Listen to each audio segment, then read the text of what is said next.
لا إله إلا الله محمد رسول الله. لا إله إلا الله محمد رسول الله. لا إله إلا الله محمد رسول الله. لا إله إلا الله محمد رسول الله.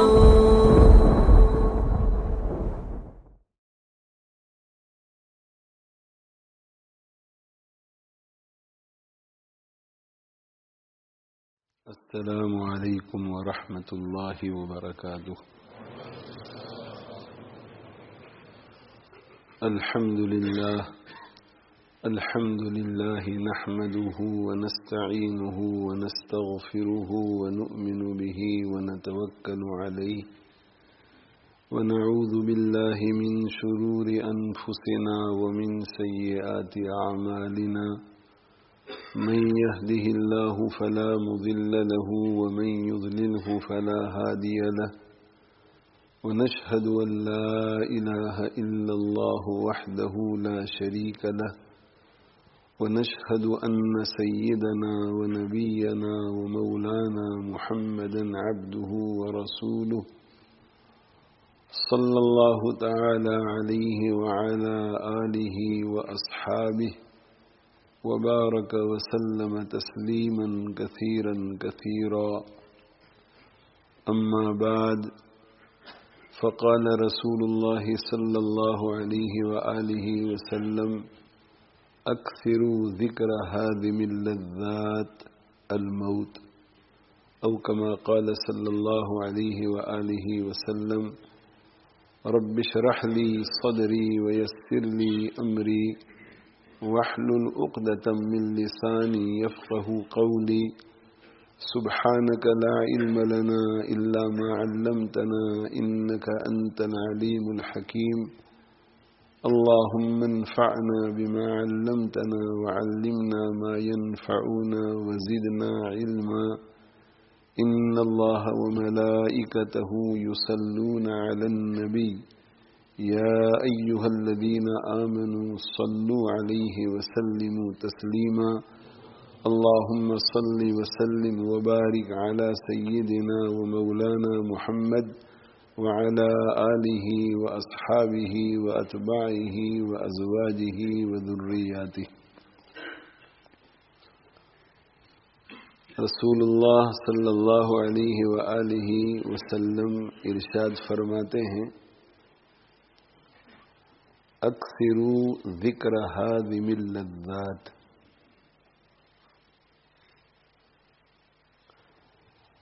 لذتوں کو توڑنے والی چیز کا ذکر بکثرت کرو. اور وہ لذتوں کو توڑنے والی چیز کیا ہے؟ موت.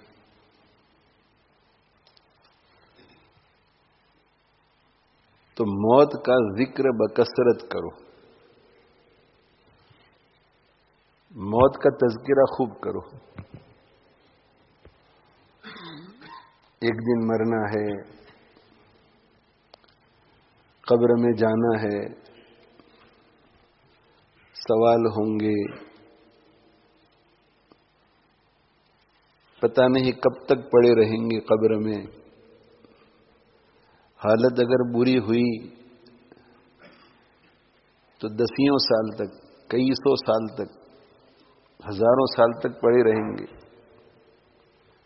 حشر ہوگا بڑی ہولناکیوں کے ساتھ. اعمال برے ہوں گے، اللہ کا عرش کا سایہ بھی نہیں ملے گا. ہزاروں سال تک ایسے ہی کھڑے رہیں گے میدان محشر میں. نہ کھانا، نہ پینا، نہ آرام، نہ اٹھنا، نہ بیٹھنا.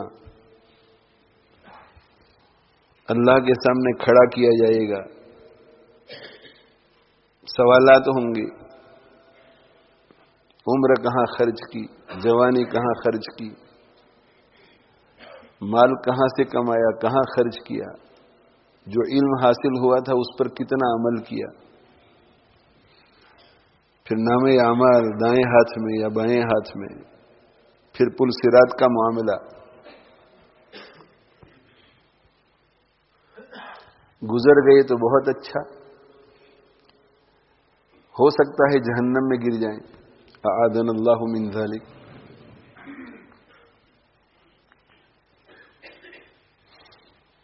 الگ الگ زاویوں سے موت کو یاد کرنا چاہیے، دل دماغ سے بھی موت کو یاد کرنا چاہیے، زبان سے بھی موت کو یاد کرنا چاہیے، زبان سے بول کر خود کو بھی دوسروں کو بھی موت کی یاد کرانی چاہیے، بیانات سن کر موت کو یاد رکھنا چاہیے، کتابیں پڑھ کر موت کو یاد کرنا چاہیے۔ یہ ہمارے پیارے آقا صلی اللہ علیہ وآلہ وسلم کا حکم ہے، یہ آپ کی چاہت ہے،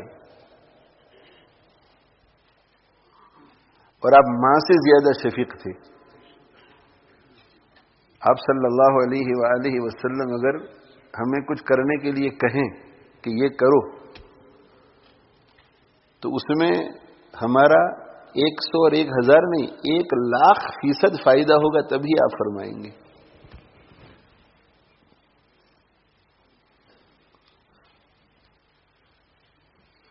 ایسا نہیں فرمایا کہ موت کو یاد کرو، نہیں، موت کے ذکر کو بکثرت کرو، خوب یاد کرو موت کو، بار بار یاد کرو موت کو۔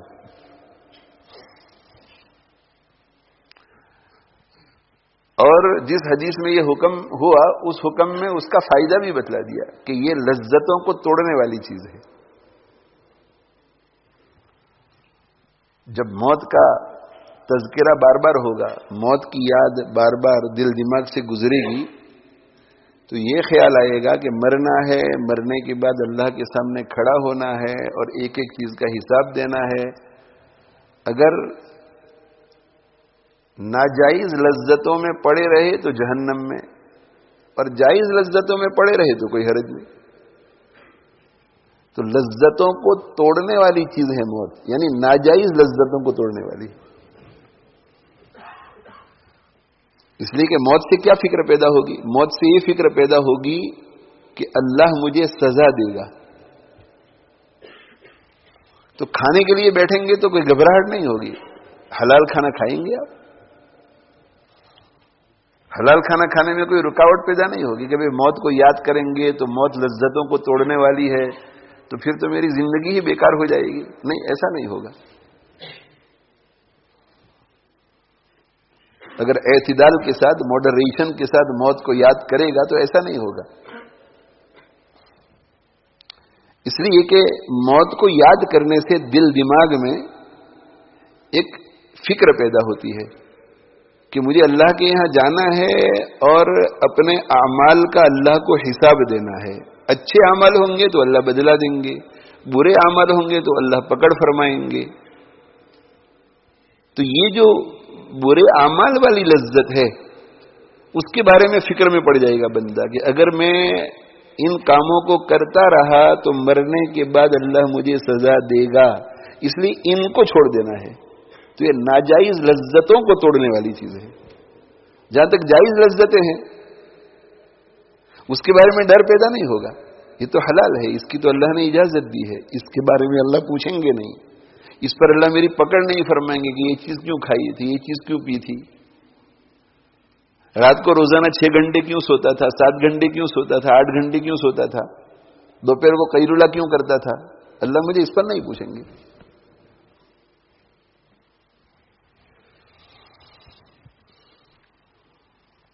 تو نبی صلی اللہ علیہ وسلم ارشاد فرما رہے ہیں کہ موت کو خوب یاد کرو۔ اور اسی حدیث کا آگے ایک دوسرا ٹکڑا بھی ہے جو سننے کو کم ملتا ہے۔ انسان کی دنیا میں 2 حالتیں ہوتی ہیں، ایک حالت یہ کہ وسعت میں ہے، راحت میں ہے، فراوانی میں ہے، گھر بھی اچھا ہے، چاہے اپنا ہو چاہے کرائے کا، گاڑی بھی اچھی ہے، نوکری بھی اچھی ہے، رزق بھی الحمدللہ قدر کفاف یا فراوانی کے ساتھ مل رہی ہے، بڑی اچھی زندگی گزر رہی ہے۔ ایک حالت یہ ہے، اور دوسری حالت یہ ہے کہ تنگی ہے، پریشانی ہے، 1 بیڈ روم کا مکان ہے اور 5 بچوں کی فیملی ہے، بڑی تنگی سے گزر بسر ہو رہا ہے۔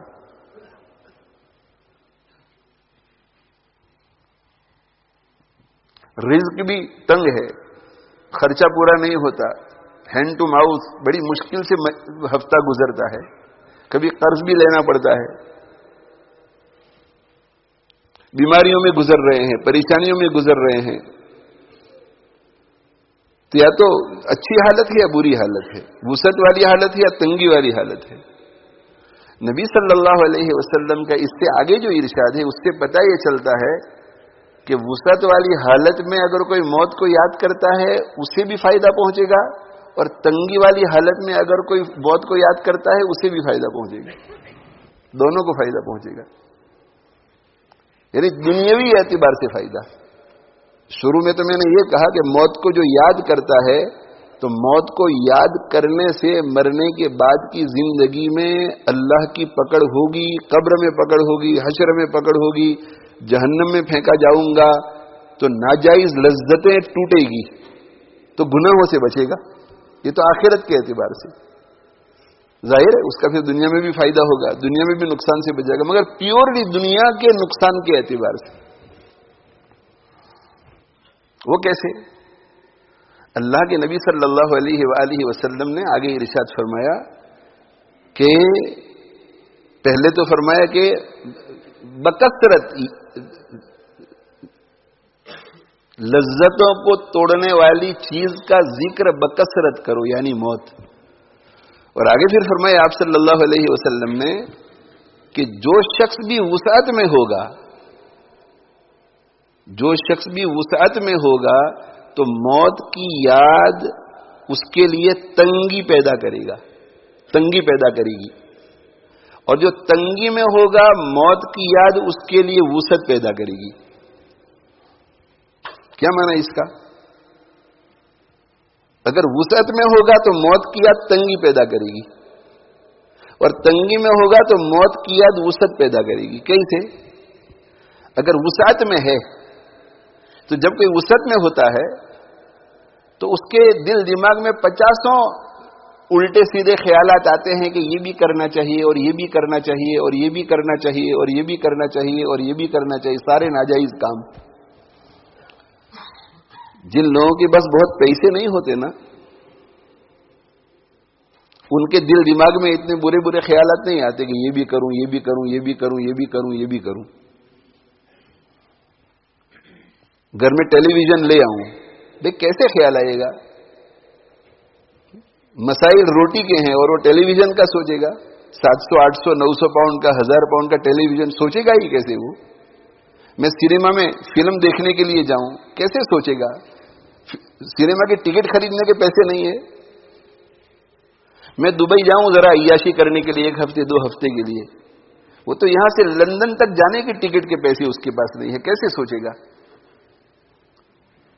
تو پیسے آتے ہیں، پیسے جب ہاتھ میں پیسے آتے ہیں تو 50 چیزیں سوچتا ہے وہ، یہ بھی کر سکتا ہوں، یہ بھی کر سکتا ہوں، یہ بھی کر سکتا ہوں، یہ بھی کر سکتا ہوں۔ مال ایک بڑا امتحان ہوتا ہے، مال نعمت بھی بہت بڑی ہے، دولت بھی بہت بڑی ہے، اگر مال کے استعمال کا طریقہ کوئی سیکھ جاوے، علماء کرام کے پاس بیٹھ کر، اہل اللہ کے پاس بیٹھ کر، دین کی فکر کر کے، اپنا تزکیہ کرا کر اگر مال کماتا ہے یا مال پہلے سے ہے تو اس مال کے ذریعے وہ بہت اونچے اونچے مرتبے حاصل کر لیتا ہے آخرت میں، تو نعمت بھی بہت بڑی۔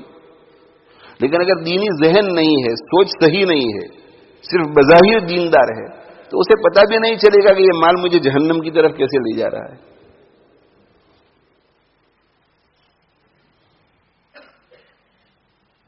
تو مال جب ہوتا ہے، مال بھی ہے، صحت بھی ہے، عزت بھی ہے، اثر، وجاہت، انفلوئنس بھی ہے، یہ ساری وسعتیں ہیں، ہر قسم کی وسعتیں ہیں۔ تو موت کو یاد کرنا یہ تنگی پیدا کرے گا، موت کی یاد تنگی پیدا کرے گی وسعت والے پر۔ کیوں؟ کیا مطلب اس کا؟ اس کا مطلب کیا ہے کہ فقیر ہو جائے گا، وہ بیمار پڑ جائے گا، وہ عزت کا نیلام ہو جائے گا؟ نہیں، یہ مراد نہیں ہے۔ مطلب یہ ہے کہ یہ اپنی وسعت کی وجہ سے جو ساری باؤنڈریوں کو اور حدود کو بھول چکا ہے، تو جب بار بار موت کا خیال آئے گا کہ مجھے مرنا ہے ایک دن، اللہ کو منہ دکھانا ہے، قبر میں جانا ہے، حساب میرا ہونے والا ہے، تو وہ ساری حد بندیاں پھر آ جائیں گی۔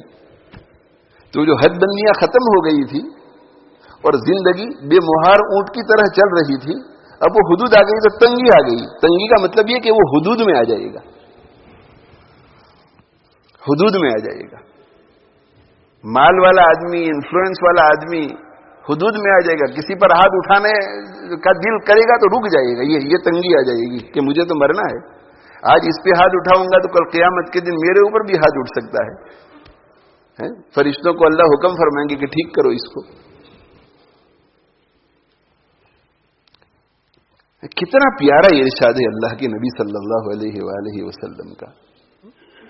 ایک ایک بات ہمارے پیارے آقا صلی اللہ علیہ وآلہ وسلم کی دھن اور دھیان کے ساتھ سنو، سمجھو اور دل دماغ میں بساؤ اور بٹھاؤ، اور پھر اس میں جو پیغام ہے، میسج ہے، اس کے مطابق اپنی زندگیوں کو بناؤ. آخرت میں جانے سے پہلے ہی یہ دنیاوی زندگی جنت بن جائے گی. وہ اعمال جو جنت میں لے جانے والے ہیں، وہ اعمال جو جنت کی نعمتیں بننے والے ہیں، وہ اعمال اگر آپ کی زندگی میں آ جائیں اور آپ کو یہاں جنت کا مزہ نہ آئے، یہ کیسے ہو سکتا ہے؟ جو اعمال جنت میں لے جانے والے ہیں اور جو اعمال جنت کی نعمت بننے والے ہیں، وہ اعمال آپ کی زندگی میں آ جائے اور آپ کو جنت کا مزہ نہ آئے، یہ کیسے ہو سکتا ہے؟ اسی لیے جنید بغدادی رحمت اللہ علیہ کیا فرماتے تھے؟ اہل اللیل فی لیلہم الذ من اہل اللہو فی لہوہم. لہو لعب میں مشغول لوگوں کو وہ مزہ نہیں آتا جو راتوں کو اٹھ کر تہجد پڑھنے والوں کو مصلی پہ مزہ آتا ہے. اس لیے کہ وہ جنت میں لے جانے والے اعمال میں مشغول ہیں، ان اعمال میں مشغول ہے جو اعمال جنت کی نعمت بننے والے ہیں.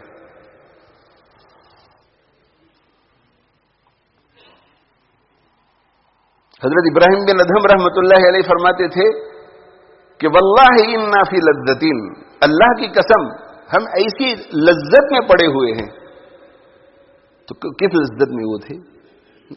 نعوذ باللہ نعوذ باللہ اعاذنا اللہ من ذلک. زنا کی لذت میں تھے ابراہیم بن ادہم رحمت اللہ علیہ، شراب کی لذت میں تھے، ڈرگ کی لذت میں تھے، فلموں کی لذت میں تھے. ان کی تو پوری زندگی مجاہدے والی تھی. تو ان مجاہدوں میں، اس لیے کہ یہ مجاہدے یہی جنت میں لے جانے والے ہیں، ان میں ان کو لذت آتی تھی. اور پرانے زمانے کے جو بادشاہ ہوتے تھے نا، وہ ڈکٹیٹرز ہوتے تھے، تو ان کو کہیں بھی ایسا نظر آ جائے کہ اس کے پاس بہت اچھا باغ ہے تو اسے چھین لیتے تھے، اس کے پاس بہت اچھی عورت ہے تو جبرن طلاق دلوا کر کے شادی کر لیتے تھے، اس کے پاس بہت اچھی باندی ہے تو خرید لیتے تھے، اس کے پاس باغ ہے، بہت میٹھے میٹھے پھل ہیں تو جبرن خرید لیتے تھے. تو حضرت فرماتے ہیں کہ واللہ انا فی لذتین، ہم ایسی لذتوں میں ہیں عبادتوں کے اندر. لو علمہ الملوک، اگر ان بادشاہوں کو پتہ چل جاتا تو تلواریں لے کر ہمارے پاس بھی آ جاتے کہ ہمیں یہ لذتیں دے دو. لو علمہ الملوک لجادلونا علیہا بالسیوف، وہ ہم سے لڑتے تلواروں کے ذریعے کہ یہ تہجد کی لذت ہمیں چاہیے، ہمیں دے دو، یہ تلاوت کی لذت ہمیں چاہیے.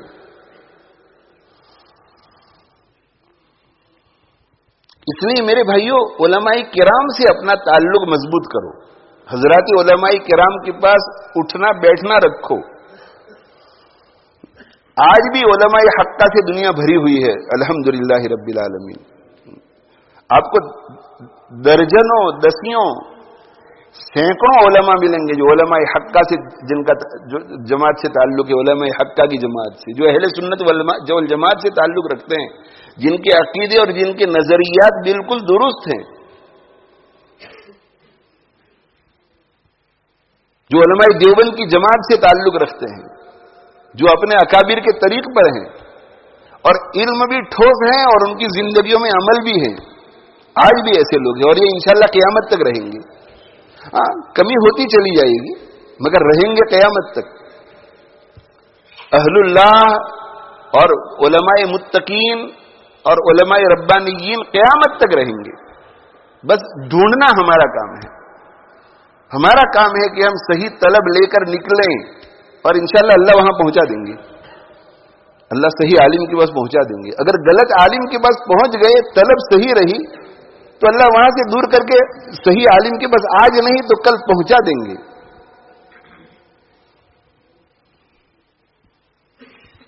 اور ان سے قرآن کو سمجھو، ان سے احادیث کو سمجھو، ان سے شریعت کو سمجھو، ان سے دین کو سمجھو. ساتھ اٹھنے بیٹھنے سے شریعت کا مزاج آتا ہے. شریعت کا بھی ایک مزاج ہے. شریعت کا بھی ایک مزاج ہے. آپ مجھے دور دور سے پہچانتے ہیں، دور دور سے صرف کبھی کبھار میسیجنگ کر لیتے ہیں، کبھی ایک آدھ بات پوچھ لیتے ہیں. تو میرا جو مزاج ہے اس مزاج کو آپ پہچان نہیں سکیں گے، اور جب مزاج کو پہچان نہیں سکیں گے تو میرے مزاج کے مطابق کام نہیں کر سکیں گے. شادی ہوتی ہے، میاں بیوی پہلی مرتبہ ایک دوسرے کو دیکھتے ہیں، پہلے رویت ہو چکی ہوگی مگر ایک دوسرے کے ساتھ رہے نہیں ہے. تو رہے نہیں ہے تو پہلے دن ہی سے میاں کو پتا نہیں ہے کہ مجھے اس کے ساتھ کس طرح رہنا ہے، اور بیوی کو بھی پتا نہیں کہ کس طرح رہنا ہے. جیسے جیسے زندگی گزرتی ہے تو 6 مہینے، 1 سال، 2 سال، 3 سال کے بعد دونوں ایک دوسرے کے مزاج کو پہچان لیتے ہیں، اور وہ گھر میں بولتی نہیں تو آپ اس کی خاموشی سے سمجھ جاتے ہیں کہ یہ کیا چاہتی ہے. اس کو کہتے ہیں مزاج کو سمجھنا. تو شریعت مطہرہ کے مزاج کو سمجھنے کے لیے ان لوگوں کے ساتھ اٹھنا بیٹھنا رکھنا پڑے گا جن کی زندگیوں میں شریعت ہے. جب ان کی زندگیوں کو دیکھیں گے ہم تب وہ شریعت کا مزاج ہمیں سمجھ میں آئے گا کہ مزاج کیا ہے شریعت کا. شریعت کے مزاج کو پہچاننے کے لیے ان لوگوں کے پاس بیٹھنا پڑے گا جن کی زندگیوں میں شریعت ہے. شریعت ہے. جیسے شریعت مطہرہ کا مزاج ہے کہ عورتوں کو بغیر ضرورت کے مکشوف نہیں ہونا چاہیے. اس لیے عورتوں کو مستورات کہتے ہیں. مستورہ یعنی وہ چیز جو چھپی ہوئی رہتی ہے. یہ مستورات کا لفظ ہے نا عورتوں کے لیے، یہ چھپی ہوئی رہنے والی چیز. تو عورتوں کے لیے شریعت کا مزاج مستور رکھنا ہے. مستور. اللہ کے نبی صلی اللہ علیہ وآلہ وسلم اپنے حجرے مبارکہ اور مسجد نبوی دونوں کی حد ملی ہوئی تھی، تو وہاں کھڑے ہوئے عید کے دن کچھ حبشی حضرات تھے، وہ نیزے سے کھیل رہے تھے. نیزے سے کھیل رہے تھے، مت کر رہے تھے نیزے کو چلانے کی. کھیلنے کا ہی نیزے مسجد کے اندر. اور مسجد کے اندر وہ کیوں جائز تھا؟ اس لیے کہ جہاد عبادت ہے، اور جہاد کے لیے تیاری کرنے والی چیز بھی عبادت ہے. لہذا مسجد میں وہ عبادت ہو رہی تھی. وہ سپورٹنگ نہیں کر رہے تھے نیزے کے ساتھ، وہ تو جہاد کی تیاری کر رہے تھے کہ دشمن کے مقابلے میں اگر آ جائے تو نیزہ کیسے چلانے کا، اسپیئر کیسے چلانے کا. اور یہ ایک عبادت ہوتی تھی. تو جیسے ہم لوگوں کو فٹ بال دیکھنے کا شوق ہوتا ہے، وہ سپورٹنگ کے لیے صحابہ کرام رضوان اللہ تعالی علیہ مجمعین کا دل جو ہے وہ جہاد کے شوق سے، شہادت کے شوق سے ہر وقت سرشار رہتا تھا. تو جب جنگی مشقیں ہوتی تھی تو سب کو شوق ہوتا تھا کہ ہم جا کر کے دیکھیں. تو کچھ مشق کرتے تھے، کچھ دیکھتے تھے. تو اللہ کے نبی صلی اللہ علیہ وآلہ وسلم بھی دیکھ رہے تھے مسجد کے کنارے پر کھڑے ہو کر. کبھی تیر اندازی ہوتی تھی تو اللہ کے نبی صلی اللہ علیہ وسلم پہنچتے تھے اور تیر اندازی کو دیکھتے تھے اور انکریج کرتے تھے. یرمو بنی اسماعیل وانا معکم. اے بنو اسماعیل ایک قبیلہ تھا جن کا نسب پہنچتا تھا حضرت اسماعیل علیہ السلام کا. یرمو بنی اسماعیل، اے اسماعیل کی اولاد، تیر پھینکو تم. تو مقابلہ ہو رہا تھا، 2 پارٹی تھی. جب مقابلہ ہوتا ہے تو ہی مشق ہوتی ہے نا اچھی طرح. تو آپ صلی اللہ علیہ وسلم نے فرمایا کہ میں تمہیں سپورٹ کرتا ہوں، یہ بنو اسماعیل. تو دوسری جماعت تھی، انہوں نے اپنے کمان اور تیروں کو سمیٹ لیا اور کہا پھر ہم نہیں پھینکتے. کیوں نہیں پھینکتے؟ تو کہ آپ ان کو سپورٹ کر رہے ہیں، اب ہمارے ساتھ نہیں ہے. جن کو آپ سپورٹ کر رہے ہیں ان کا مقابلہ ہم کیسے کر سکیں؟ تو حضرت صلی اللہ علیہ وسلم نے کیا فرمایا؟ ارمو، دونوں جماعتیں پھینکو تیر کو. وَأَنَا مَعَكُمْ كُلِّكُمْ، میں دونوں کو سپورٹ کر رہا ہوں. دونوں کو کیسے سپورٹ؟ اس لیے کہ دونوں کے دونوں جہاد کی تیاری میں لگے ہوئے ہیں، اس لیے میں سپورٹ دونوں کو کر رہا ہوں۔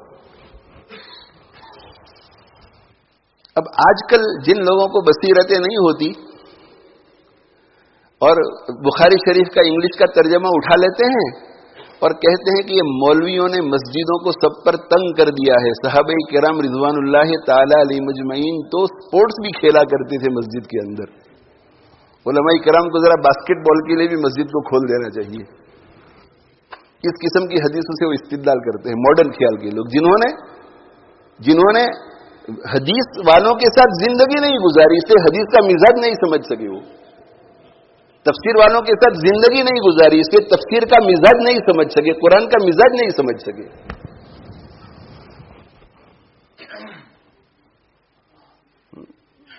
اسی لیے یہ محاورہ ہے اردو میں کہ حضرت شیخ الہند مولانا محمود حسن صاحب دیوبندی رحمۃ اللہ علیہ نے حضرت مولانا محمد قاسم نانوتوی رحمۃ اللہ علیہ کے سامنے زانوی تلمس طے کیا۔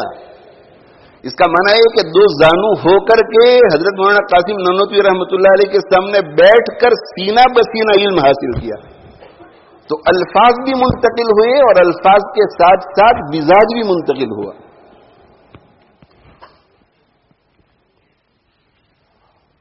اب دھیرے دھیرے یہ سوشل میڈیا جو ہے ہمیں صحبتوں سے بالکل فارغ کر رہا ہے، صحبتوں سے بالکل ہم فارغ ہو رہے ہیں۔ بیان گھر سے سن لو،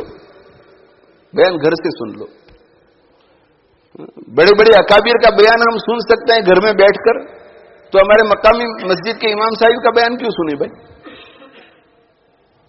ہوں گے ہماری مسجد کے امام صاحب اہل اللہ میں سے ہوں گے، اللہ والے ہوں گے، ان کو فنا بزرگ کی طرف سے خلافت بھی ہوگی اور بڑے اللہ والے نیک ہیں، مگر ان کا بیان فنا انٹرنیشنل پرسنالٹی جیسا تو نہیں ہے نا، اس لیے ہم تو ان کا بیان سنیں گے۔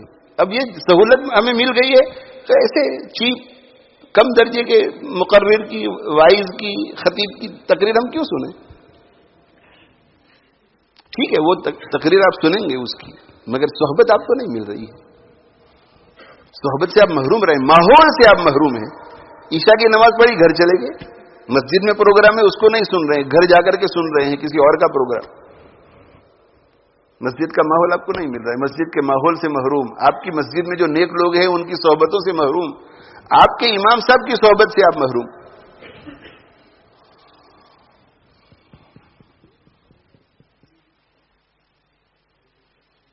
تو اللہ کے نبی صلی اللہ علیہ وآلہ وسلم کھڑے ہیں اور دیکھ رہے ہیں کہ وہ حبشی لوگ جو ہیں عید کے دن خوشی میں نیزہ بازی کر رہے ہیں، نیزہ بازی کر رہے ہیں، اللہ کے نبی صلی اللہ علیہ وسلم دیکھ رہے ہیں۔ حضرت عائشہ رضی اللہ تعالی عنہا کو بھی شوق ہوا دیکھنے کا، تو حضرت عائشہ رضی اللہ عنہا پیچھے سے آئی، اللہ کے نبی صلی اللہ علیہ وسلم کے پیچھے کھڑی رہی اور کندھے کے اوپر سے دیکھنے لگی، کندھے پر سے دیکھنے لگی، سائیڈ پر کھڑے ہو کر کے نہیں دیکھا۔ ایسا کر سکتی تھی نا کہ نقاب پہن لیتی اور نقاب پہن کر کے سائیڈ پر کھڑی رہتی اور دونوں میاں بیوی ساتھ کھڑے ہو کر کے دیکھتے، ایسا نہیں کیا، کندھے پر سے دیکھا۔ کیوں ایسا کیا؟ اس لیے کہ وہ شریعت کے مزاج کو جانتی تھی، پیغمبر کی صحبت میں رہی تھی نا، کہنا نہیں پڑا حضور کو کہ عائشہ میرے پیچھے ہے، میرے سائیڈ پر کیا کر رہی ہے، تو حضرت عائشہ مزاج سمجھ چکی تھی کہ شریعت نے ہم عورتوں کو مکشوفہ نہیں بنایا ہے، مستورہ بنایا ہے، اس لیے میں دیکھوں گی مگر اپنے بدن کو چھپا کر۔ تو صحابہ کرام رضوان اللہ تعالی علیہ مجمعین نے مزاج کو سمجھا، شریعت کے مزاج کو،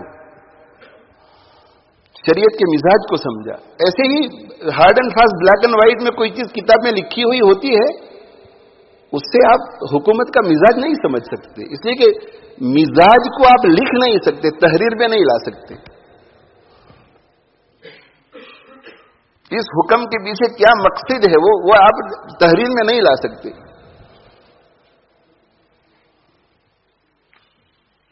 اور یہ پھر سلسلہ چلا، حضور صلی اللہ علیہ وسلم کو تو مزاج اللہ کی طرف سے ڈائریکٹ ملا تھا شریعت کا.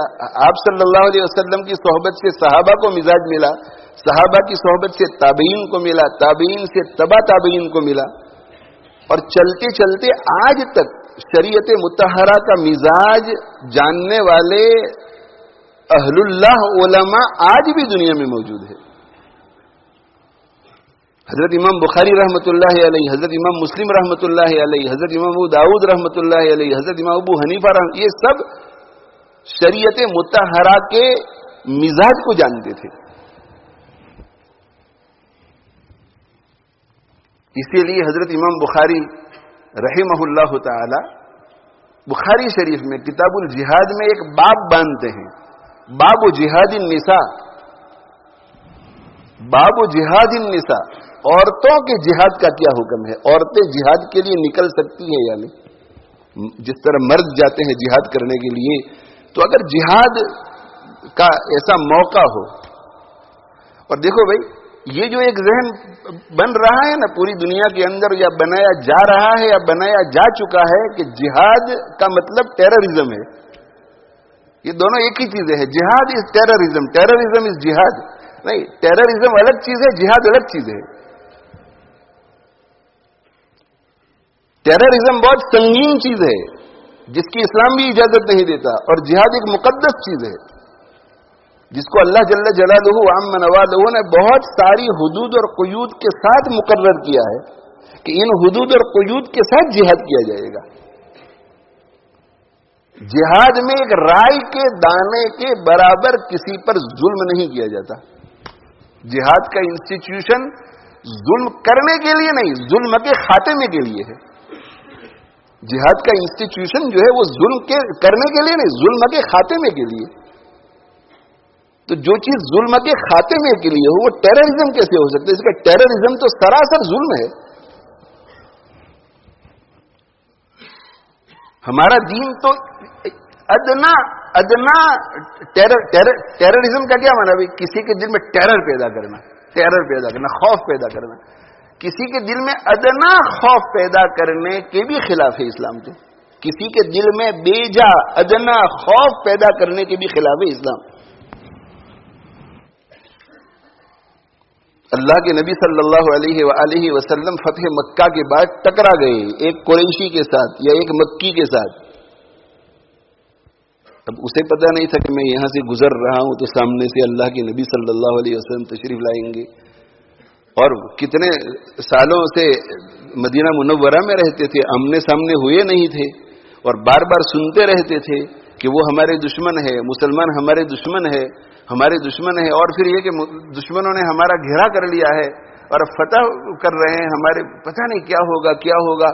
تو ایسے موقع پر سب چھپ چھپ کے رہتے ہیں, مگر باہر نکلنا بھی پڑتا ہے نا ضرورتوں کے لیے. تو وہ گھر سے نکلا اور اتفاق سے راستے میں ٹکرا گئے اللہ کے نبی صلی اللہ علیہ وسلم کے ساتھ. تو وہ کانپنے لگا, حضور کو دیکھ کر کانپنے لگا. دیکھو ٹیررائز ہوا نا بھائی, ٹیرر خوف پیدا ہو گیا نا اس کو. کیا کیا اللہ کے نبی صلی اللہ علیہ وسلم نے؟ آپ نے فرمایا ہوین علیک, ہوین علیک, اپنے اوپر نرمی کرو, ریلیکس. اس کا ترجمہ ریلیکس یہ فرمایا. ابھی مکہ کو فتح کر چکے ہیں, اور جب لبریٹرز کانکررز کسی علاقے کو فتح کرتے ہیں تو کیا کرتے ہیں؟ آپ نے کیا فرمایا؟ ریلیکس.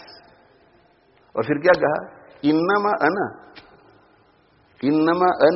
ابن امرأۃ کانت تأکل القدید. جانتا ہے میں کون ہوں؟ میں مکہ مکرمہ کی اس عورت کا بیٹا ہوں جو گوشت کو گرمی میں خشک کر کے اپنے گھر میں رکھا کرتی تھی, اور جب ضرورت پڑتی تھی تو اسے کھا لیا کرتی تھی. میں سمپل گھر کا آدمی ہوں, میں غریب آدمی ہوں, مجھ سے ڈرنے کی ضرورت نہیں ہے. یعنی میرا کہنے کا مطلب یہ ہے کہ اس کے دل میں جو خوف پیدا ہوا, تو ٹھیک ہے آپ صلی اللہ علیہ وسلم اس پہ ظلم نہ کرتے, یوں گزر جاتے, اتنا بڑا آدمی یوں گزر جاتے. لیکن نہیں, آپ نے دیکھا کہ اس کے دل پر خوف طاری ہوا ہے, یہ ٹیرر میں نہیں رہنا چاہیے, اس لیے کہ مکہ مکرمہ اب مملکت اسلامیہ کا حصہ ہو گیا ہے, اور مملکت اسلامیہ تو بنتی اسی لیے ہے کہ اس میں ٹیرر میں کوئی نہ رہے, ریلیکس ہو کر کے رہے سب. ظلم تو مشروع ہی اس لیے ہوا ہے. اذن للذین یقاتلون بانہم ظلموا, سب سے پہلی آیت جو جہاد کی اتری اس میں یہی حکم ہوا کہ ان لوگوں کے لیے اذن للذین یقاتلون, جن لوگوں سے لڑا جا رہا ہے, جن لوگوں پر ظلم کیا جا رہا ہے, ان کو آج سے اجازت مل گئی کہ اب تم بھی لڑو. اس لیے کہ لڑنا ہے تمہیں ظلم کے خاتمے کے لیے, کسی پر ظلم کرنے کے لیے نہیں. اسی لیے اعلان ہوتا تھا. کیا اعلان ہوتا تھا؟ لشکروں کی روانگی کے وقت اعلان ہوتا تھا. ہر بڑا آدمی اعلان کرتا تھا کہ عورتوں کے اوپر ہاتھ نہ اٹھایا جائے, تلوار نہ اٹھائی جائے, بچوں پر ہاتھ نہ اٹھایا جائے, جو لوگ عبادت گاہوں میں عبادت میں مشغول ہیں اپنے اپنے مذہب کے مطابق ان پر ہاتھ نہ اٹھایا جائے, درختوں کو نہ کاٹا جائے, درختوں کو نہ جلایا جائے, کھیتیوں کو اجاڑا نہ جائے, دشمنوں کے معاملے میں. اور آج جو پروگریسو دنیا ہے انہوں نے کیا کیا ہے فلسطین کے ساتھ, وہ آپ دیکھیے. تو مسلمانوں کی تاریخ کو اس تناظر میں دیکھیے اور پھر دیکھیے کہ ٹیرر کون پیدا کر رہا ہے.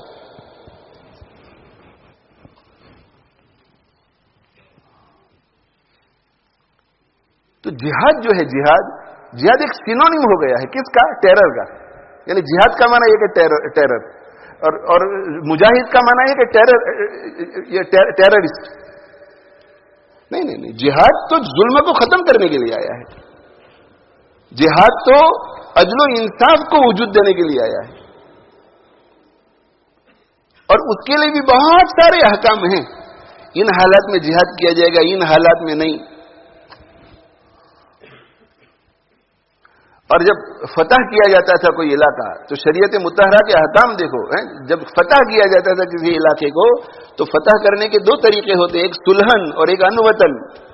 سلح میں یہ ہے کہ وہ سامنے والی پارٹی کہتی ہے کہ بس ہم اب لڑنا نہیں چاہتی, ہم آپ کے ساتھ صلح کرنا چاہتے ہیں, ہم دے دیتے ہیں آپ کو ہمارا ملک, صلح کرنا چاہتے ہیں آپ کے ساتھ, ہم جزیہ دینے کے لیے تیار ہیں. اچھی بات ہے, پھر ٹیبل پر بیٹھ جاؤ. اب جزیہ دینے کے لیے تیار ہے تو یہ حکم نہیں ہے کہ چونکہ آپ فاتح ہو گئے, آپ نے لبریٹ کر لیا, اب آپ حکم کر دو کہ ہر شخص کے اوپر ایوری منتھ 5 پاؤنڈ ہے جزیہ, 50 پاؤنڈ ہے جزیہ. نہیں, ایسا نہیں ہوتا. انہوں نے ہتھیار ڈال دیے ہیں آپ کے ساتھ, اب آپ ان کے حاکم بن گئے ہیں, تو اب ان کے ساتھ بیٹھو, ان کے لیڈرز کے ساتھ, اور بیٹھ کر کے ان کے ساتھ نیگوشیٹ کرو کہ آپ کتنا جزیہ دیں گے. جب کوئی علاقہ صلح کے ساتھ فتح ہوتا ہے, صلح کے ساتھ, تو وہاں بیٹھ جاتے ہیں اور ان کو بھی بولنے کا حق دیا جاتا ہے. جی بھائی بولو, کیا جزیہ دیں گے, انکم کیا ہے یہاں کے لوگوں کا, سب دیکھ کر کے بھائی چلو. اور دونوں پارٹی اگری ہو جاتی ہے. اس میں کوئی ظلم ہوا؟ اس لیے کہ ان کی رضامندی کے ساتھ وہ کوئی ظلم نہیں ہوا. اور وہی علاقہ جو انوطن فتح کیا جاتا ہے, انوطن کا زور جبر سے اخیر تک وہ لڑتے رہے اور آپ نے ان کو مغلوب کر دیا, اور مغلوب کر کے قبضہ کر لیا چاروں طرف سے. وہ ہتھیار ڈالنے کے لیے آخر تک تیار نہیں ہوئے, آپ نے جبرن ان سے ان کا ملک لے لیا لڑ کر کے. اب ان پر بھی جزیہ آئے گا, مگر جزیہ میں ان کی رائے کا کوئی اعتبار نہیں ہوگا. جزیہ اب آپ خود فکس کریں گے, اس لیے کہ انہوں نے ہتھیار نہیں ڈالے نا. تو اس میں مسلمانوں کو کیا حکم ہے شریعت کی طرف سے؟ شریعت کی طرف سے حکم یہ ہے کہ مالداروں پر مالداری کے اعتبار سے جزیہ مقرر کرو, غریب پر غریب کے اعتبار سے مقرر کرو. یہ نہیں کہ آنکھ بند کر کے تم مقرر کر دو جزیہ. سبحان اللہ, ایسا دین اور ایسی مملکت اور ایسی حکومت چراغ سے آپ ڈھونڈیں گے تو بھی نہیں ملے گی. یہ اسلام پر بہت بڑا ظلم ہوا ہے کہ اسلام کے بارے میں منفی اور نیگیٹو پروپیگنڈا کر کے لوگوں کے ذہنوں کو خراب کیا گیا ہے کہ اسلام سراسر ظلم ہے, اسلام میں کوئی خیر اور خوبی نہیں ہے. اور غیروں سے زیادہ ہم نے ظلم کیا ہے اسلام پر کہ ہم نے اسلام کو سیکھ کر کسی کا ذہن بنانے کی کوشش نہیں کی کہ اللہ کے بندو اسلام ایسا نہیں ہے, اسلام ایسا ہے. اس لیے کہ ہمارے پاس ٹائم نہیں ہے علماء کے بیٹھنے کا, ہمارے پاس ٹائم نہیں ہے سیکھنے کا. کاش کے مسلمان اپنے دین کو سیکھتے اور سیکھ کر دوسروں کو سکھاتے کہ ہمارا مذہب یہ سکھاتا ہے. یہ ہمارا مذہب نہیں سکھاتا. یہ جو کچھ دنیا میں آپ ٹیرر دیکھ رہے ہیں وہ جس طرح آپ کے لیے ٹیرر ہے ہمارے لیے بھی ٹیرر ہے, ہمارے لیے جہاد نہیں ہے. کاش کے مسلمان اس طرح بول سکتے, سمجھا سکتے.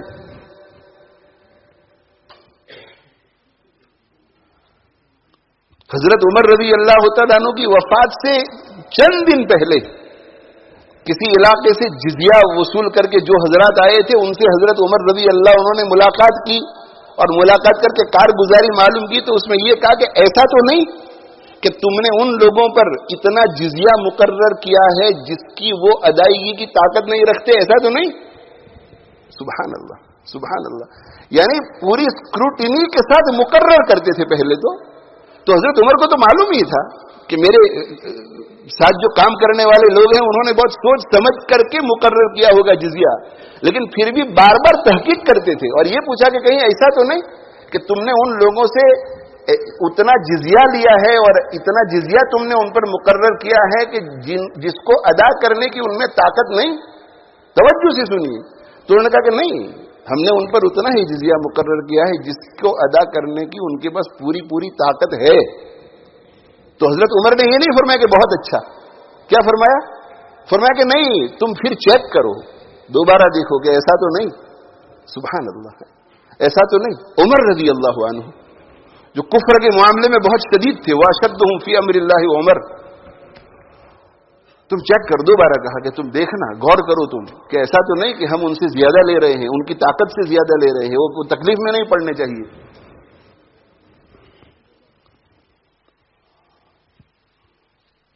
اللہ کے نبی صلی اللہ علیہ وآلہ وسلم نے تو یہاں تک ارشاد فرمایا کہ فی کل ذات کبد رطبۃ اجر, ہر زندہ چیز کی مدد کرنے میں اور ہر زندہ چیز کا خیال رکھنے میں اور ہر زندہ چیز کی خیر خواہی اور ہمدردی کرنے میں اللہ کے یہاں اجر ملتا ہے. اس کا معنی کیا ہے؟ جانوروں کے ساتھ بھی بھلائی کرنے میں اجر ملتا ہے.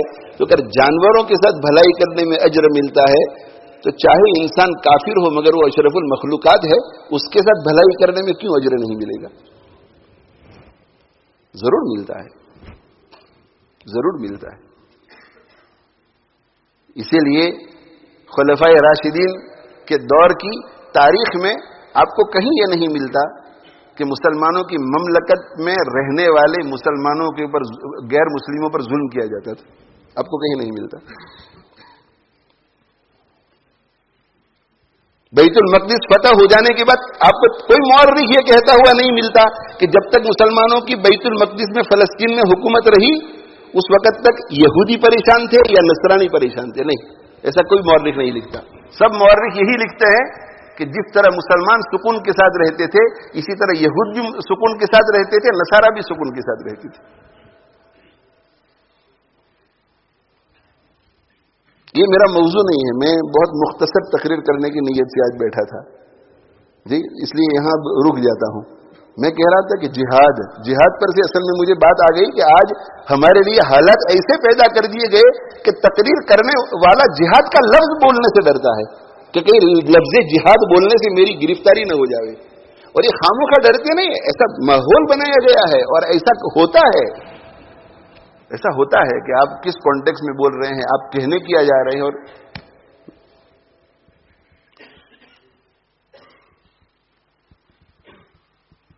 تو حضرت عائشہ رضی اللہ تعالی عنہا, امام بخاری رحمت اللہ علیہ کیا لائے کہ باب جہاد النساء, عورتوں کا جہاد. اس لیے کہ سارے بخاری شریف میں احکام تو بیان کرنے ہیں نا, تو حدیث لا کر کے وہ بیان کرنا چاہتے ہیں کہ عورتیں جہاد کے لیے نکل سکتی ہیں یا نہیں. ذرا توجہ سے سننا.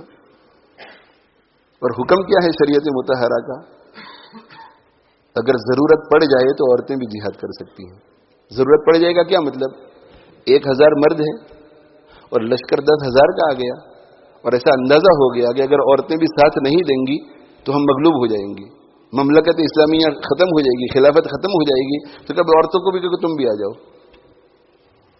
تو اندر ضرورت, اس لیے کہ وہ تو مستور ہے نا, تو مستورہ ہے تو وہ چھپ کر ہی رہے گی, ضرورت کے بغیر باہر نہیں نکلے گی. جب ضرورت پڑ جائے تو نکل سکتی ہے. یہ کام مردوں کا ہے, مردوں کو کہو کہ لڑو, عورتوں کو نہیں. عورتوں کے لیے کیا حکم ہے؟ امام بخاری یہ بتانا چاہتے ہیں باب جہاد النساء، عورتوں کی جہاد کا بیان. عورتیں جہاد کر سکتی ہیں یا نہیں؟ تو امام بخاری رحمۃ اللہ علیہ کیا بتانا چاہتے ہیں؟ یہ بتانا چاہتے ہیں کہ جی ہاں کر سکتی ہے جب ضرورت پڑی تو، ضرورت کے بغیر نہیں. یعنی جہاد جیسی ایک عظیم عبادت جس کی درجنوں فضیلتیں ہیں، اس کے لیے عورتوں کے بارے میں کیا کہا؟ ضرورت کے وقت. ضرورت کے وقت. تب عورتیں جن دوسرے کاموں کے لیے آج کل میدان میں اتر آتی ہے، اس کے بارے میں بھی کوئی حکم ہوگا کہ نہیں کہ بھائی ضرورت ہو تو عورتیں نکلے؟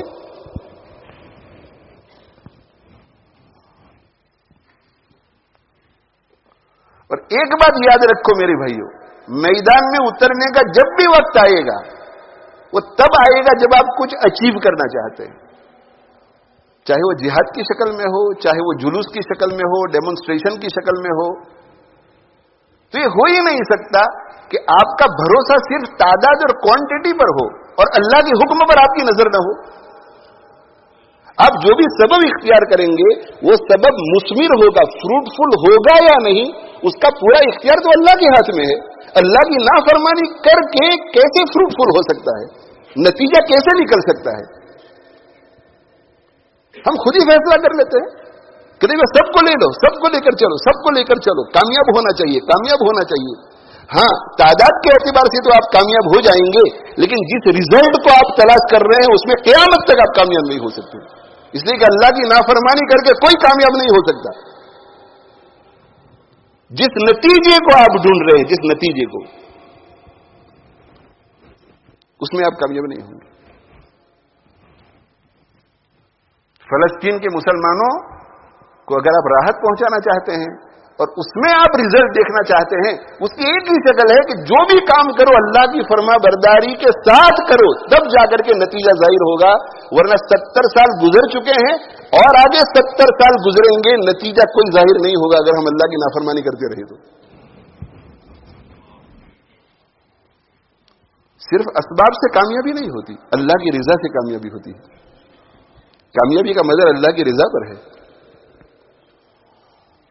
اللہ کی رضا والا کام اگر ہم نے کیا اور پازیٹو ریزلٹ نکلا، جو ہم چاہ رہے تھے وہ نکلا، تب بھی کامیاب. اور اللہ کی رضا کے مطابق کام کیا اور جس پازیٹو ریزلٹ کو ہم ڈھونڈ رہے تھے وہ ریزلٹ نہیں نکلا، تب بھی ہم کامیاب. اسی وجہ سے حضرت حرام ابن ملحان رضی اللہ تعالیٰ عنہ اپنی جان گنوا رہے ہیں، مگر جان گنوا کر کے کیا فرما رہے ہیں؟ فوز تو رب الکعبہ. جس ریزلٹ کو دیکھنا چاہتے تھے کہ میں صحیح سالم واپس لوٹ جاؤں اپنے ساتھیوں میں، وہ ریزلٹ ظاہر نہیں ہوا، مگر انہوں نے کہا کہ رب کعبہ کی قسم میں کامیاب ہو گیا. کیوں؟ اس لیے کہ جب سے مدینہ منورہ سے نکلا اس وقت سے لے کر شہادت تک میں نے اللہ کو ناراض کرنے والا کوئی کام نہیں کیا، میرا ہر کام اللہ کو راضی کرنے والا تھا. اس لیے فزت ورب الکعبہ.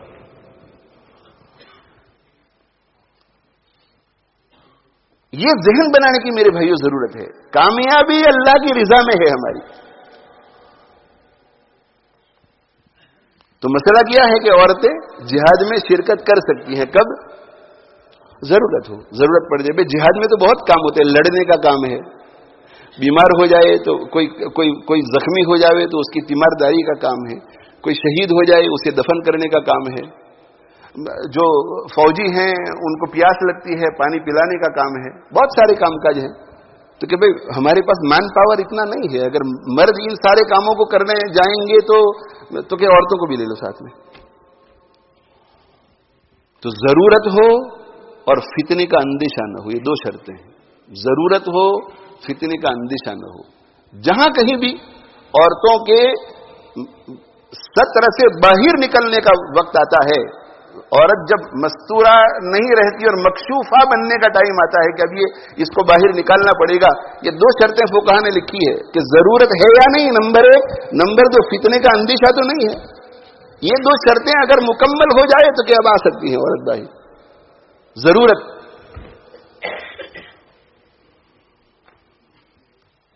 تو باب و جہاد النساء، عورتوں کی جہاد. امام بخاری بتانا چاہتے ہیں کہ ضرورت کے وقت جب فتنے کا اندیشہ نہ ہو تو عورتیں نکل سکتی ہیں. جی تو نیچے کوئی ایسی حدیث لانی چاہیے تھی نا.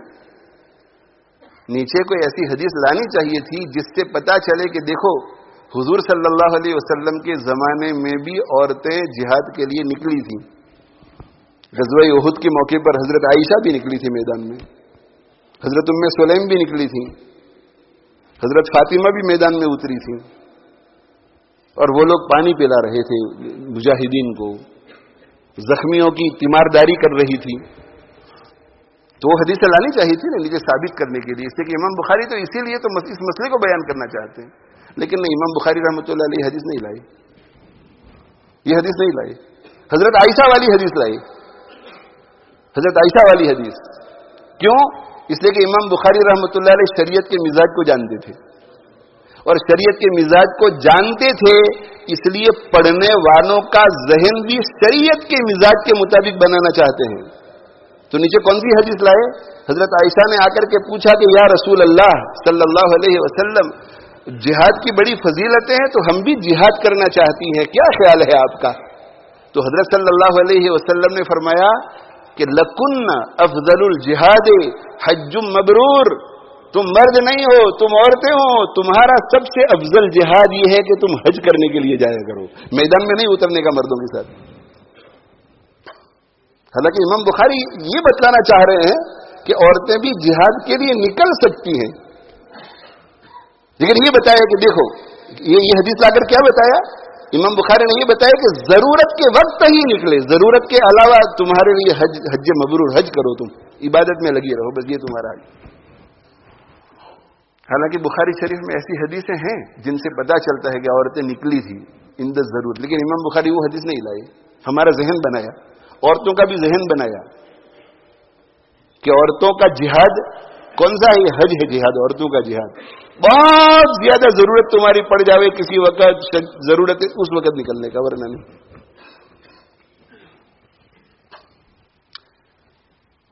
تو بہرحال بہت دور چلا گیا. میں یہ کہہ رہا تھا کہ ایسے علماء کے پاس بیٹھو, ایسے علماء کے پاس بیٹھو جن کا مزاج شریعت مطہرہ والا ہے, جو شریعت مطہرہ کے مزاج کو سمجھے ہوئے ہیں, ان کے پاس بیٹھو. ان کے پاس بیٹھیں گے تو شریعت سمجھ میں آئے گی پھر. اور یہ میں کہاں سے ہٹا تھا یہاں, اس پر سے کہ دیکھو ایک ایک حدیث ایسی ہے ماشاءاللہ, ایک ایک حدیث ایسی سمجھو, ایک ایک قرآن کی آیت کو سمجھو اور سمجھ کر زندگیوں میں لاؤ تاکہ یہ دنیا ہی جنت بن جائے. اس میں کیا فرمایا گیا اس حدیث میں؟ اکثر ذکر حازم لذات الموت, لذتوں کو توڑنے والی چیز کا بکثرت ذکر کرو, یعنی موت کا. کیوں؟ اس لیے کہ جس شخص کے پاس وسعت ہوگی تو موت کو یاد کرنا اس کی زندگی میں تنگی پیدا کر دے گا. یعنی وہ بالکل آزاد ہو چکا ہے, ساری حدود اور ساری باؤنڈریز اس کی زندگی میں ختم ہو گئی ہے پیسوں کی وجہ سے, یہ بھی کر لوں, یہ بھی کر لوں, یہ بھی کر لوں. تو جب موت کو یاد کرے گا تو وہ باؤنڈریز دھیرے دھیرے پھر آنی شروع ہو جائے گی کہ نہ یہ نہیں کر سکتا, نہ یہ نہیں کر سکتا, نہیں بھائی یہ نہیں کر سکتا, نہیں بھائی یہ, تو تنگی پیدا کرے گی, یہ تنگی. اور جس کی زندگی میں تنگی ہوگی اس کی زندگی میں موت کو یاد کرنا وسعت پیدا کرے گا. کیسے وسعت پیدا کرے گا؟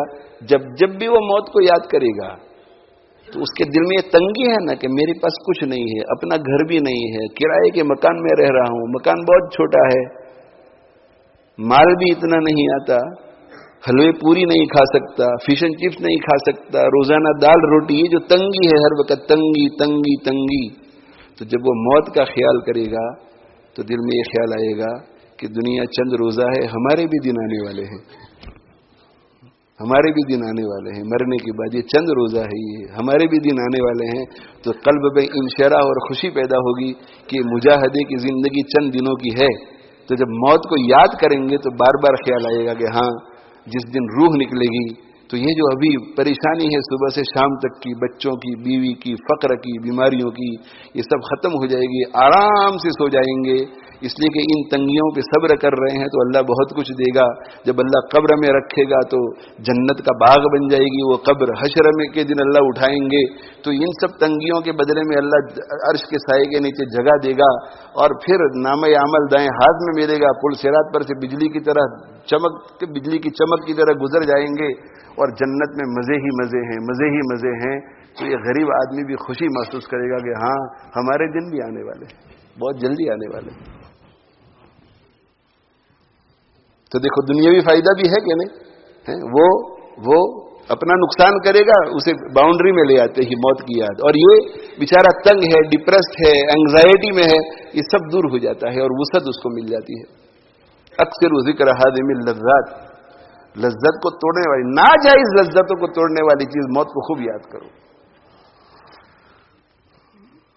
یہ موت کو یاد کرو میری بھائیو۔ آج میں اصل میں ہمارے قاری یحییٰ صاحب ہمارے فاضل بھی ہیں یہاں کے، اور ہمارے مدرسے کے مدرس بھی ہیں شعبہ قرات کے، ان کے والد محترم کا انتقال ہو گیا، ہمارے پھوپھیزاد بھائی کی اہلیہ کا انتقال ہو گیا وہاں ہندوستان میں، دونوں ایک ساتھ ہوئے، تو سوچا کہ نہیں ہمارے، اس لیے کہ یہ سلوک طے کرنا ہے، سلوک طے کرنا ہے، تزکیہ، اصلاح، پورا دین زندگی میں آ جائے، اس کے لیے جس طرح اچھی صحبت اختیار کرنی ہے، ذکر خوب کرنا ہے، یہ دو تو بنیادی چیزیں ہیں، اس کے علاوہ اور بھی 8-10 چیزیں ہیں، ان میں سے ایک چیز ہے موت کو یاد کرو۔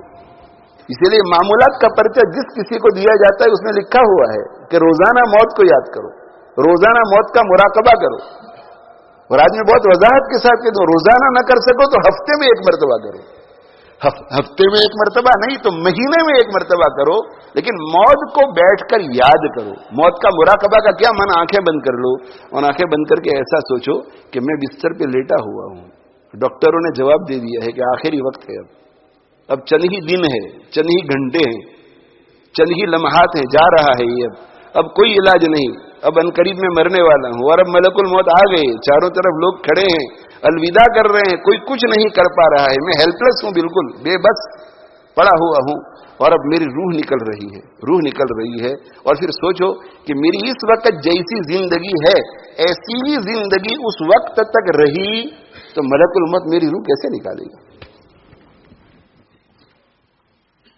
ولو ترا، کاش کہ آپ دیکھ لیتے، قرآن کہتا ہے ولو ترا، کاش کہ آپ دیکھ لیتے، اذ یتوفی الذین کفروا الملائکۃ، جبکہ وفات دیں گے فرشتے منکرین کو، اللہ کا انکار کرنے والوں کو،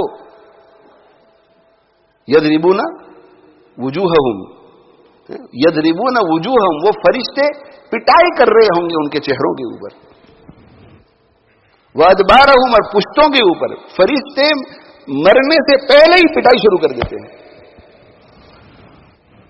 تو جب منکرین کا یہ حال ہے تو مومن ہے مگر اللہ کا نافرمان ہے تو کچھ نہ کچھ اسے بھی تو سزا ملتی ہوگی۔ حضرت ابراہیم علیہ السلام نے ایک مرتبہ ملک الموت سے ملاقات ہوئی تو کہا کہ آپ ذرا اللہ میاں سے اجازت لیجیے اور مجھے وہ شکل آپ دکھائیے، وہ شکل جس شکل میں آپ کسی اللہ کے منکر اور اللہ کے نافرمان کی روح قبض کرنے کے لیے آتے ہیں۔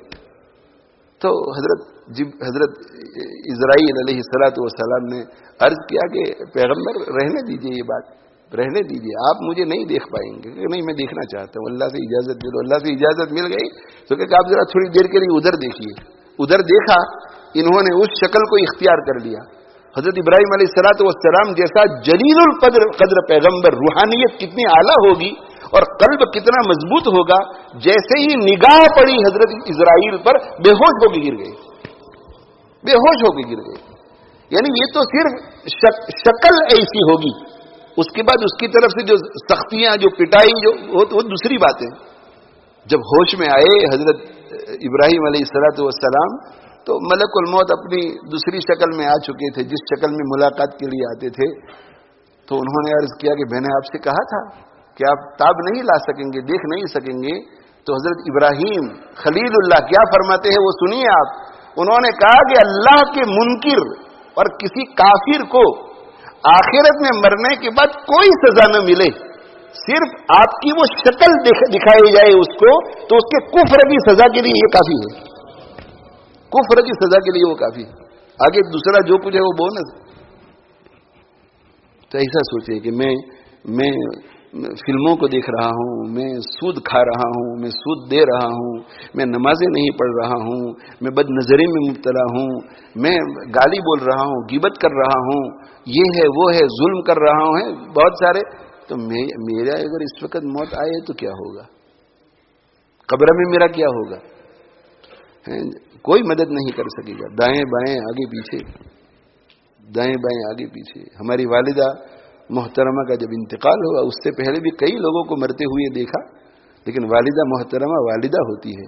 میں وہاں کھڑا تھا اور ڈاکٹر صاحبان کہہ چکے تھے کہ اب ان کا انتقال ہے، چند گھنٹوں کے بعد، چند لمحوں کے بعد، اب یہ ٹھیک نہیں ہوگی، سبب کے درجے میں اب ان کا انتقال ہے۔ بے ہوشی کے عالم میں وہ پڑی ہوئی تھی، سانس لے رہی تھی، نہ کوئی نقل و حرکت کچھ۔ میں وہاں کھڑے کھڑے سوچ رہا تھا کہ والدہ کو اللہ حسن خاتمہ نصیب کرے، لیکن میں وہاں سوچ رہا تھا کہ اب سارے بھائی بہن یہاں کھڑے ہیں، ان کے سارے محارم یہاں کھڑے ہیں، لیکن ہم میں سے کوئی ان کی حسن خاتمہ کے معاملے میں مدد نہیں کر پا رہا ہے۔ ہم میں سے کوئی ان کو ہاتھ پکڑ کے ایسا نہیں کہہ سکتا کہ امی جان آپ یہ کلمہ پڑھ لیجئے تاکہ آپ جنت میں جائیں، نہ کوئی، ہیلپ لیس، بالکل ہیلپ لیس۔ اور ایسے میں دیکھ رہا تھا کہ ہماری والدہ کی ہم میں سے کوئی مدد نہیں کر سکتا، کوئی مدد نہیں کر سکتا، کوئی مدد نہیں کر سکتا، پڑی ہوئی ہے۔ اللہ اکبر۔ پھر اللہ تعالی شانہ نے توفیق دی۔ آپ کو پتا ہے کہ جب کوئی مر رہا ہوتا ہے اپنے قریب کے لوگوں میں سے، تو آدمی وہاں سے پیشاب کے لیے بھی جانا پڑے تو جلدی جلدی جاتا ہے اور جلدی جلدی آتا ہے، لیکن اللہ تعالی شانہ نے ہماری والدہ کی وفات سے آدھا گھنٹہ پہلے توفیق دی۔ شاید کسی کو پتا بھی نہ ہو، میں کمرے سے خاموشی سے نکل گیا اور ایک کمرے میں چلا گیا جہاں بالکل اندھیرا تھا، مولانا احمد صاحب وغیرہ کسی کو پتا نہیں چلا، اور میں وہاں جا کر کے سجدے میں گر گیا اور میں نے کہا اے اللہ، ہماری والدہ آپ کے رحم و کرم پر ہم کچھ نہیں کر سکتے۔ پوری زندگی ہم ان کی خدمت کرتے رہے، پانی مانگتی تھی پانی دیتے تھے، جو بھی ان کی ضرورت محسوس ہوتی تھی کرنے کی کوشش کرتے تھے۔ اس وقت ان کی زندگی کی سب سے بڑی ضرورت ہے اور اس ضرورت میں ہم ان کی مدد نہیں کر سکتے۔ اے اللہ، آپ کے حوالے ہم نے کر دیا ہماری والدہ کو، اب آپ یہاں سے ٹیک اوور کر دیجیے، ہمارے ہاتھ میں اب کچھ نہیں ہے۔ اور میں نے سجدے میں رو رو کر کہا کہ اے اللہ، ان کے ذمے جتنے حقوق العباد ہیں اور ان کے ذمے جتنے حقوق اللہ ہیں وہ میں اپنے سر پہ لے رہا ہوں، مگر ان کو آپ معاف کر دیجیے، اور آپ کوئی طریقہ ایسا نکالیے کہ مجھے پتا چلے کہ کیا حقوق اللہ ان کے ذمے باقی رہ گئے ہیں، کیا حقوق العباد ان کے ذمے باقی رہ گئے ہیں۔ میں انشاءاللہ شریعت مطہرہ کی روشنی میں ادا کروں گا، مگر آپ ان کا مواخذہ نہ کیجیے، آپ ان کو حسن خاتمہ دیجیے۔ کچھ نہیں کر سکیں گے میرے بھائی۔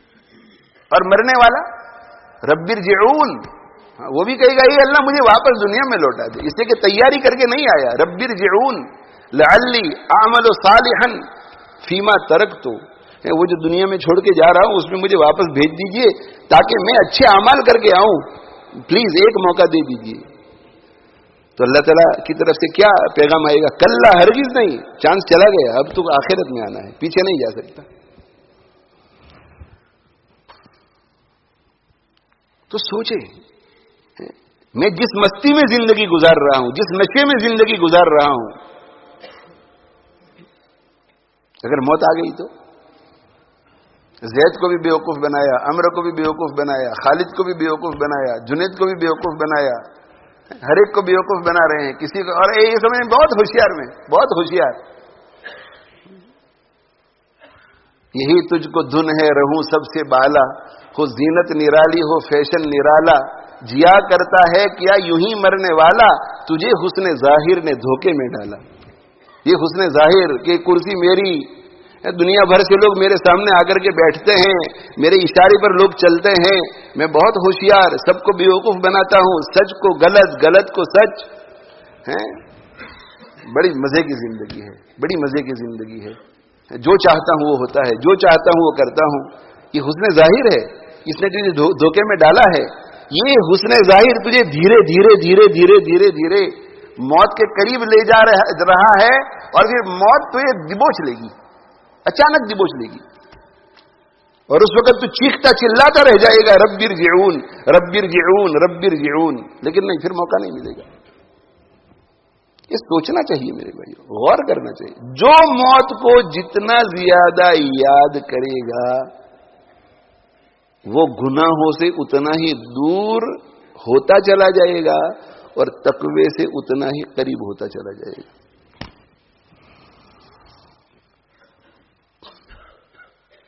کہا نا کہ جو وسعت میں ہے اس کی زندگی میں کیا کرے گی موت؟ تنگی کیوں؟ یہی تنگی کہ بھائی نہیں، یہ نہیں کرنا، یہ نہیں کرنا، بھائی نہیں، یہ نہیں کرنا، یہ نہیں کرنا ہے۔ موت کا یہ فائدہ ہے۔ کیا فائدہ ہے؟ موت گناہوں سے بچاتی ہے، موت کی بار بار یاد گناہوں سے بچاتی ہے، گناہوں سے بچاتی ہے موت کی یاد۔ نمبر 2، اطاعت پر لاتی ہے، اطاعت پر لاتی ہے۔ نمبر 3، توبہ کی طرف لاتی ہے، توبہ کی طرف لاتی۔ نمبر 4، قناعت پر لاتی ہے، قناعت کہ نہیں دنیا جتنی ہے اتنی بس ہے، جس کے پاس تنگی ہے اس میں وسعت کہ نہیں یہ تو بہت زیادہ ہے الحمدللہ۔ اور نمبر 5، عبادت کی کثرت کی طرف لے جاتی ہے، عبادت کی کثرت کی طرف کہ نہیں 1 سپارہ نہیں 2 سپارے پڑھنے، اس لیے کہ مرنے کے بعد کام ملے گا، مر جاؤں گا تو کیا ہوگا، 2 رکعت نفل نہیں 4 پڑھوں گا، مختصر نفل نہیں لمبی نفل پڑھوں گا۔ زکات کافی نہیں ہے، زکات کے بدلے اللہ بھی خرچ کروں گا، 100 خرچ کرنے والا تھا نہیں 1000 خرچ کروں گا۔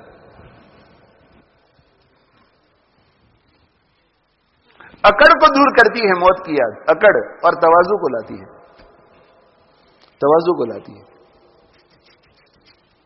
اور اس کے برعکس چلے جاؤ تو اگر موت سے غفلت ہو گئی تو گناہ بڑھ جائیں گے، تقوی سے دوری ہو جائے گی، اطاعت ختم ہو جائے گی، قناعت ختم ہو جائے گی، ہرس لالچ بڑھ جائے گی کہ نہیں یہ بھی چاہیے، یہ بھی چاہیے، یہ بھی چاہیے، یہ بھی چاہیے۔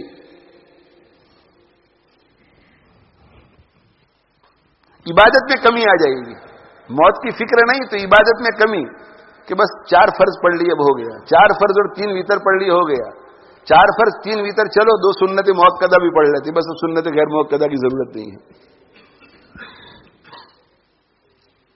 اکڑ آ جائے گی، موت کی فکر نہیں، اکڑ آئے گی، اور یہ کیفیت ہو جائے گی، یہی تجھ کو دھن ہے رہوں سب سے بالا، ہو زینت نرالی، ہو فیشن نرالا۔ تو خواجہ صاحب فرماتے ہیں کہ کیا مرنے والا اس طرح کی زندگی گزارتا ہے؟ جیا کرتا ہے کیا یوں ہی مرنے والا، تجھے حسن ظاہر نے دھوکے میں ڈالا، جگہ جی لگانے کی دنیا نہیں ہے، یہ عبرت کی جا ہے تماشا نہیں ہے۔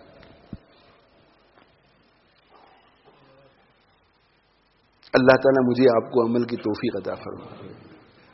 تو دیکھو بھائی، موت کو یاد کرنا ہے۔ کیوں موت کو یاد کرنا ہے؟ اس لیے کہ اس کے بہت فائدے ہیں، اور کوئی فائدہ نہ ہوتا موت کا، مجھے اور آپ کو کوئی فائدہ نظر نہ آتا، لیکن ہمارے اور آپ کے پیارے آقا صلی اللہ علیہ وسلم نے ہمیں یہ مشورہ دیا ہے کہ موت کو بکثرت یاد کرو، تو کوئی فائدہ نظر آتا نہ آتا، ہم موت کو یاد کرنے میں ضرور فائدہ ہی محسوس کرتے اور فائدہ ہی ہم سوچتے کہ بہت مفید چیز ہے، اسی لیے مجھے کہا، اس لیے کہ میرے اور آپ کے لیے ہمارے پیارے آقا صلی اللہ علیہ وسلم سے زیادہ شفیق اور مشفق کوئی نہیں ہے، کوئی نہیں۔ اللہ کے بعد ہمارے پیارے آقا صلی اللہ علیہ وسلم سے زیادہ شفقت کرنے والا ہمارے اوپر دوسرا کوئی نہیں ہے۔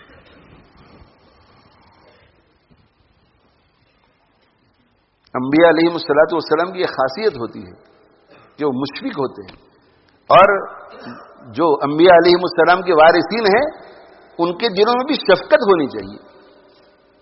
علم میں علمی محنت کرو، طلبہ سے بھی میں عرض کرتا ہوں علمی محنت کرو، آپ علمی محنت کرو، علمی ابحاث کو دیکھو، بہت اچھا ہے، مگر ایسا نہ ہو کہ علمی بحثوں میں اتنے آپ منہمک رہ جاؤ اور علمی مشگافیوں کا مطالعہ اتنا بڑھ جائے کہ اس میں خوب ترقی ہو رہی ہے مگر عملی زندگی میں صفر ہے۔ اس لیے کہ علم اللہ نے علمی ابحاث کے لیے نہیں بھیجا ہے، علم اس پر عمل کرنے کے لیے بھیجا ہے۔ علم علمی ابحاث سے ہمیں آخرت میں فائدہ نہیں دے گا، بڑی بڑی علمی کتابیں لکھ کر کے دنیا سے جائیں گے تو ہم آخرت میں نجات نہیں پائیں گے جب تک کہ علم پر عمل نہیں کریں گے۔ عمل پر لائے ہمارا علم، اور ساتھ میں علمی مطالعہ بھی ہو، علمی خدمات بھی ہو، مگر عمل کے ساتھ عمل ہو ہماری زندگی میں۔ صحابہ کرام رضوان اللہ تعالی علیہ مجمعین میں بڑے بڑے علماء پیدا ہوئے، ابن عباس رضی اللہ عنہما، ابن عمر رضی اللہ عنہما، ابو ہریرہ رضی اللہ تعالی عنہ، ابن مسعود رضی اللہ عنہ، کتنے بڑے بڑے یہ حضرات پیدا ہوئے، اور بھی بہت سارے۔ ان میں ایک ایسا نہیں ہے جو عمل میں کم تھا، نہیں، علم میں 100% تو عمل میں بھی 100%. پھر تابعین کا دور آیا. تابعین کے دور میں امام ابو حنیفہ رحمۃ اللہ علیہ، سفیان ثوری رحمۃ اللہ علیہ، بڑے بڑے تابعین آئے. ان میں بھی آپ کو ایک ایسا نظر نہیں آتا کہ علم میں تو 100% تھا اور عمل ایوریج درجے کا تھا. نا علم 100%، عمل بھی 100%. بلکہ یہ کہوں تو غلط نہیں ہوگا کہ ان میں سے ہر ایک کا عمل علم سے زیادہ تھا. عمل کا جتنا اہتمام تھا اتنا علم کا نہیں. علم کا اہتمام اگر 100% ہے تو عمل کا 101%. 101%. سبحان اللہ، سبحان اللہ. یعنی کس قدر اہتمام. ثابت البنانی تابعی ہیں اور شاگرد ہیں حضرت انس بن مالک رضی اللہ تعالیٰ عنہ کی. یعنی اتنی چھوٹی چھوٹی چیزوں کا اہتمام کرنے والے حضرات باقی دوسری عبادتوں کا کس قدر اہتمام کرتے ہوں گے. تو جب ثابت البنانی ان کے بڑے ہونہار شاگرد تھے، علم اور عمل دونوں میں بہت اونچے تھے. تو جب شاگرد علم اور عمل میں بڑھتا ہے نا تو استاد بہت خوش ہوتا ہے کہ یہ امت کو بھی سنبھالے گا میرے مرنے کے بعد اور آخرت میں مجھے کام آئے گا. تو یہ نہیں دیکھتے کہ یہ چھوٹا ہے، کہ ثابت اب بڑا ہو گیا ہے. جب ثابت البنانی دروازہ کھٹکھٹاتے تھے اور پوچھا جاتا تھا کہ کون ہے دروازے پر، اور فرماتے کہ ثابت ہوں میں. تو امام حضرت انس رضی اللہ عنہ پیغمبر رسول ہے، خادم خاص، وہ فوراً خادم کو کیا کہتے تھے؟ جلدی جلدی خوشبو لاؤ. اجازت دینے سے پہلے کہتے جلدی جلدی خوشبو لاؤ اور میرے ہاتھ پہ لگاؤ. خوشبو لگاؤ میرے ہاتھ پہ. اس لیے کہ ثابت ابھی اندر داخل ہونے کے بعد میرے ہاتھ کو ضرور چومیں گے. تو وہ اپنے استاد کا کتنا احترام کرتے تھے کہ اندر داخل ہونے کے بعد ہاتھ چومتے تھے. اور استاد کے دل میں شاگرد کی کتنی عزت اور عظمت تھی کہ جب وہ چومے تو میرے ہاتھ سے اس کے ناک کے ذریعے دماغ میں خوشبو جانی چاہیے. تو ثابت البنانی کا مقام کتنا اونچا ہوگا علم اور عمل دونوں اعتبار سے، کہ کہا کہ نہیں جلدی جلدی لاؤ، اس لیے کہ وہ اصرار کریں گے ہاتھ کو چومنے پر. اور وہ ہاتھ کو کیوں چوما کرتے تھے؟ اس لیے چوما کرتے تھے کہ یہی تو وہ ہاتھ ہے جو میرے آقا صلی اللہ علیہ وسلم کی خدمت میں مشغول رہتے تھے. یہ باتیں ہمارے ذہنوں میں آتی ہیں؟ نہیں آتی ہیں. نہیں آتی ہے. ہم اپنا مقام، علمی مقام کا اظہار کرنے میں پورا وقت سرو کر دیتے ہیں سوشل میڈیا پر. تو بہت ایزی ہے نا، یہ میری تحقیق ہے تاکہ پوری دنیا کو پتا چلے کہ میرا یہ علمی مقام ہے.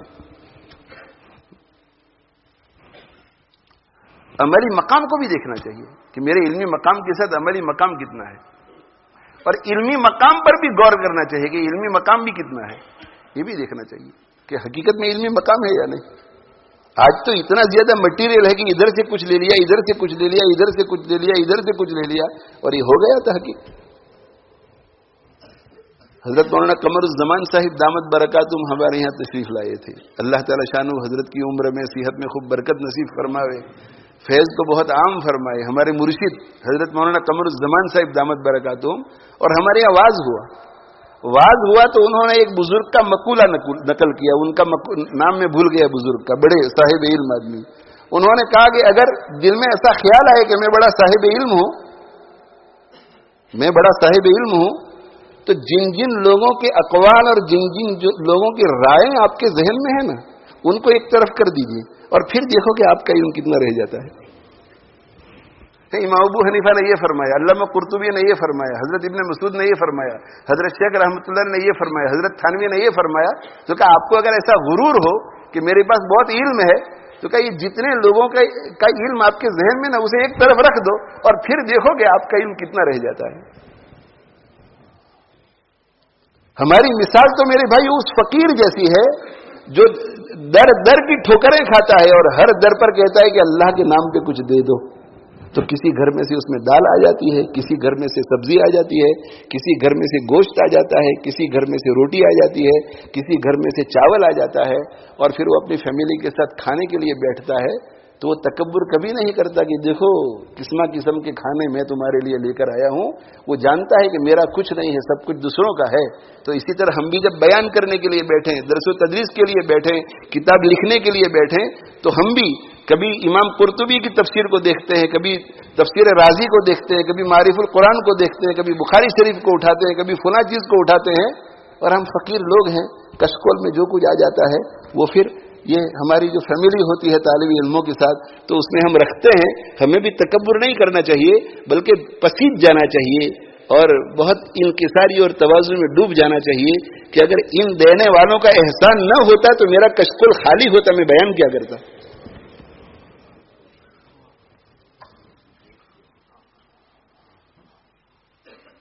اللہ ہمیں توفیق دے میرے بھائی, اللہ ہمیں توفیق. کس چکر میں ہم پڑے ہوئے ہیں, کس چکر میں پڑے ہوئے. دنیا میں کسی کو بڑائی حاصل بھی ہو جائے تو کیا ہو,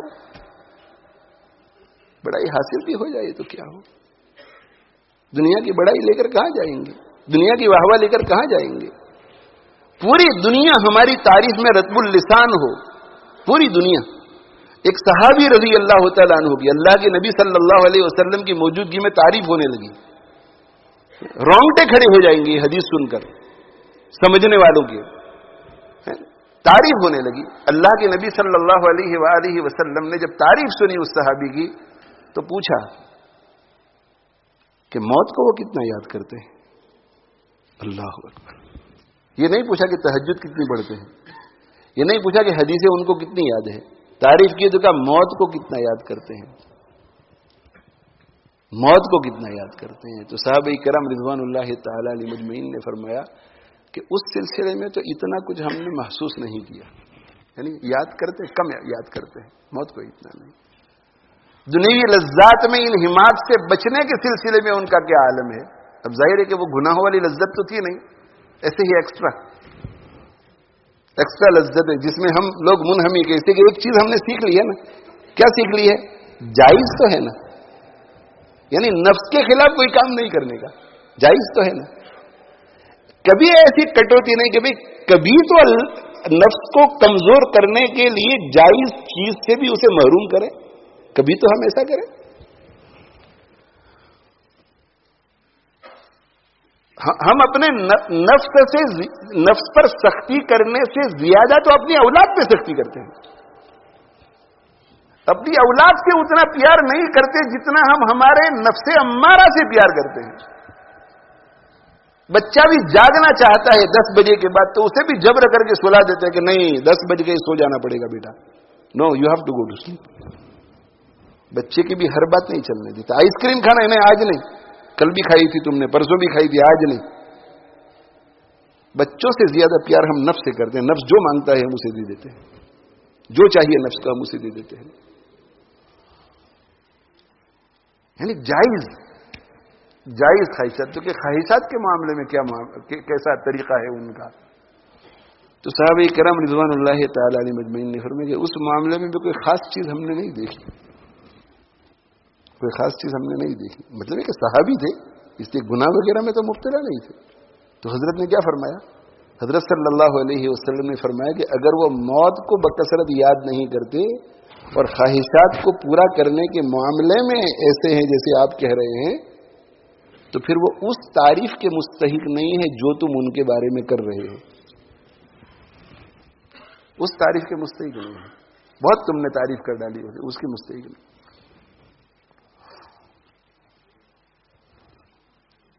اللہ تعالیٰ بھائی ہمیں توفیق عطا فرمائے. تو موت کو یاد کرنا ہے, ہمیں بکثرت یاد کرنا ہے, اور اس کے بڑے فوائد ہیں. میں نے جیسے عرض کیا, اب ختم کر رہا ہوں کہ موت کو یاد کرنے کے طریقے کیا ہیں. نمبر ایک, جب کسی کا انتقال ہو جائے اور آپ کے کانوں میں بات پڑے, اعلانات ہوتے ہیں مسجدوں کے اندر, تو انا للہ و انا الیہ راجعون پڑھو. اور ایک مسنون دعا ہے, اگر وہ یاد ہو جائے تو بہت اچھا. اللہم اغفر لہ وارفع درجتہ فی المہدیین واخلفہ فی عقبہ فی الغابرین واغفر لنا ولہ یا رب العالمین وافسح لہ قبرہ ونور لہ فیہ. دعا کرو, اور دعا کرنے کے بعد اس کے لیے کچھ نہ کچھ پڑھ کر ایصال ثواب کر دو. کچھ نہ کچھ پڑھ کر ایصال ثواب کر دو. ایک مرتبہ سورہ اخلاص پڑھو یا نماز کے بعد کی تسبیح فاطمی وغیرہ کا اسے ثواب پہنچاؤ. اور اس نماز کے بعد، سنن کے بعد، نوافل کے بعد مسجد میں سے نکلنے سے پہلے ایسا آنکھ بند کر کے تھوڑی دیر کے لیے سوچ لو کہ جس طرح میرا یہ بھائی یا میری یہ بہن آج چلی گئی، چلا گیا، ایک دن میرا بھی ایسا اعلان ہونے والا. بس اتنا سوچ لیا کرو. ایک ہی حضرت عمر رضی اللہ عنہ کیا فرماتے تھے؟ مات فلان و مات فلان و مات فلان. اعلان ہو رہا ہے روزانہ کہ فلاں مر گیا، فلاں مر گیا، فلاں مر گیا. ایک دن آنے والا ہے کہ اعلان ہوگا کہ مات عمر ابن الخطاب، عمر ابن خطاب دنیا سے چلے گئے. اور یہ اچانک ہو سکتا ہے.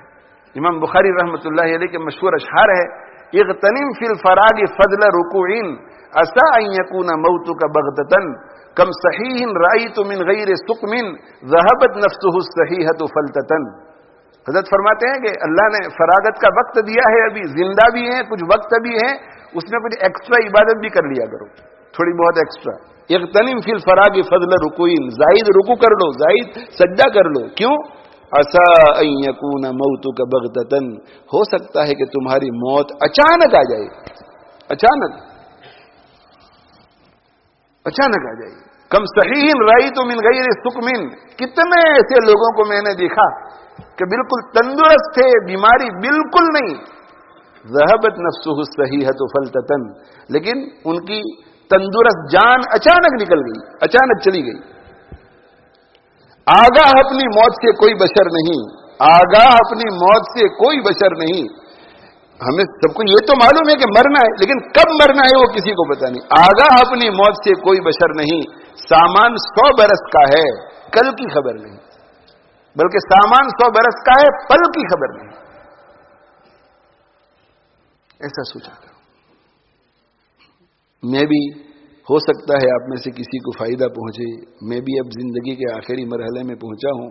جب بھی مسجد میں اعلان ہوتا ہے یا ٹیکسٹ میسج کے ذریعے میسج پڑھتا ہوں یا جب بھی، تو انا للہ و انا الیہ راجعون وغیرہ جو کچھ مسنون دعائیں ہوتی ہیں وہ پڑھتا ہوں جتنی پڑھ سکتا ہوں. اور پڑھنے کے بعد پھر میں اللہ تعالی شانہ کی طرف متوجہ ہو کر یہ عرض کرتا ہوں کہ اللہ، اس مرنے والے کے ذمے میرے جتنے حقوق تھے وہ سارے میں نے معاف کر دیے. سب سے پہلے یہ کام کرتا ہوں، چاہے میں اس کو پہچانتا ہوں یا نہیں پہچانتا. اس لیے کہ ہو سکتا ہے کہ میں نہیں پہچانتا، وہ مجھے پہچانتا ہو، میری غیبت کی ہو، کبھی کسی ایسی جگہ میں وہ بیٹھا ہو جہاں میری غیبت ہو رہی تھی اور وہ سن رہا تھا. یہ اللہ، اس کے ذمے میرے جتنے حقوق ہیں یہ اللہ میں سارے معاف کر چکا ہوں. سب سے پہلے یہ مسنون عدیہ کی بات. اور اس کے بعد پھر میں اللہ سے دوسری بات کہتا ہوں کہ اے اللہ میں تو ایک مخلوق ہوں، مخلوق، گنہگار مخلوق، نہ کوئی ولی، نہ کوئی صحابی، نہ کوئی نبی، مخلوق، ادنا مخلوق، گنہگار. پر آپ نے میرا حوصلہ اتنا بڑا کر دیا کہ میں نے جانے بغیر کہ اس کے ذمے میرے حقوق ہیں نہیں ہیں، کیا ہے کیا نہیں ہے، مجھ سے معاف کروا دیا. تو آپ کا حوصلہ کتنا بڑا ہوگا. تو آپ مجھے معاف کر دیجیے، آپ مجھے معاف کر دیجیے. 2 باتیں. تیسری بات پھر میں اللہ سے کہتا ہوں کہ اللہ، مجھے یقین ہے کہ آپ نے مجھے معاف کر دیا ہوگا، اور اگر آپ نے مجھے معاف کر دیا ہے جیسا میں یقین کر رہا ہوں تو اس وقت میں بالکل پاک ہوں، میں متقی ہو گیا ہوں. اور متقی کی دعا آپ رد نہیں کرتے.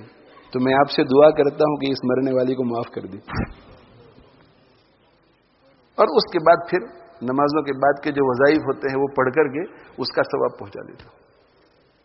اور روزانہ صبح و شام کچھ نہ کچھ 5 پینی 50 پینی 2 پاؤنڈ 1 پاؤنڈ صدقہ کرتا ہوں روزانہ صبح و شام. کبھی ظاہر ہے کہ انسان کی زندگی ہے، چھوٹ بھی جاتا ہے، کبھی سفر پہ چلے گئے، مگر روزانہ گھر پر ہوتا ہوں تو الحمدللہ.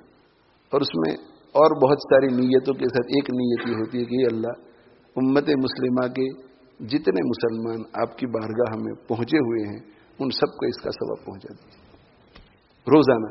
بھائی ہماری 5 پینی جاتی ہے، ہماری 50 پینی جاتی ہے، ہمارا 1 پاؤنڈ جاتا ہے، لیکن اللہ کے یہاں یہ چیزیں قیمتی ہے. یہ تو میں ترغیب دینے کے لیے عرض کر رہا ہوں. اللہ نیکی ضائع ہونے سے بچائے. ترغیب. اب میری عمر کے اخیری مراحل میں ہوں, کچھ کہہ کے جاؤں تاکہ آپ حضرات بھی کریں. اللہ ہمیں توفیق عطا فرمائے. اللہ مرنے والوں کی فکر کرو میرے بھائیو, مرنے والوں قبرستان میں جاؤ تو ان کی فکر کرو. تو خیر میں عرض کر رہا تھا کہ ایک کام کیا کرنا ہے, جب کسی کی موت کا اعلان ہو تو اپنی موت کا سوچے, نمبر 1. نمبر 2, اگر ہو سکے تو غسل میں شرکت کرو. اور غسل میں بڑی فضیلتیں آئی ہیں اس کی بھی احادیث میں, اس وقت مستحضر نہیں ہے جی, بڑی فضیلتیں آئی ہیں. تو شرکت کرو, اور شرکت کرو اور اپنا مراقبہ کرو کہ ایک دن میں بھی اسی طرح لیٹا ہوا ہوں گا, میرے بھی اسی طرح کپڑے اتارے جائیں گے بے حس و حرکت, مجھے بھی اسی طرح کروٹ دی جائے گی, مجھے بھی اسی طرح غسل دیا جائے گا, مجھے بھی اسی طرح چادروں کے اندر لپیٹ دیا جائے گا, مجھے بھی اسی طرح تابوت میں جنازے میں رکھ دیا جائے گا. اور یہ 5 سال کے بعد 10 سال کے بعد نہیں, کبھی بھی ہو سکتا ہے. میرے والد صاحب رحمہ اللہ تعالی, ایسا ہوتا نہیں تھا کہ کسی کا انتقال ہو جاوے اور ان کو پتا چلے کہ انتقال ہو گیا اور وہ معلوم نہ کریں کہ بھئی غسل کب ہے, غسل کب ہے. یعنی جیسے نماز جنازہ کی ہم فکر کرتے ہیں نا, ویسے وہ غسل کی فکر کرتے ہیں. غسل کیا رہے جی, اور غسل میں ضرور شرکت کرتے تھے بڑھاپے میں. یعنی عبرت کے ساتھ دیکھو اس کو, میت کو, کہ میرا بھی ایسا حال ہونے والا ہے. 2 باتیں ہو گئی. تیسری بات, نماز جنازہ میں شرکت کرو. نماز جنازہ میں نماز جنازہ میں شرکت کریں گے تو ہمیں بھی بہت اجر ملے گا اور میت کی بھی مغفرت ہوگی. اللہ کے نبی صلی اللہ علیہ وآلہ وسلم نے مختلف حدیثوں میں مختلف تعداد بیان فرمائی ہے کہ اگر کسی میت کی 40 آدمی نماز جنازہ پڑھ لے تو اس کی مغفرت ہو جاتی ہے. بعض روایتوں کے اندر 3 صف ہے, 3 صف, تو 3 صف کے لیے تو 40 آدمی بھی نہیں چاہیے. 3 صف اگر نماز پڑھ لے تو مغفرت ہو جائے گی.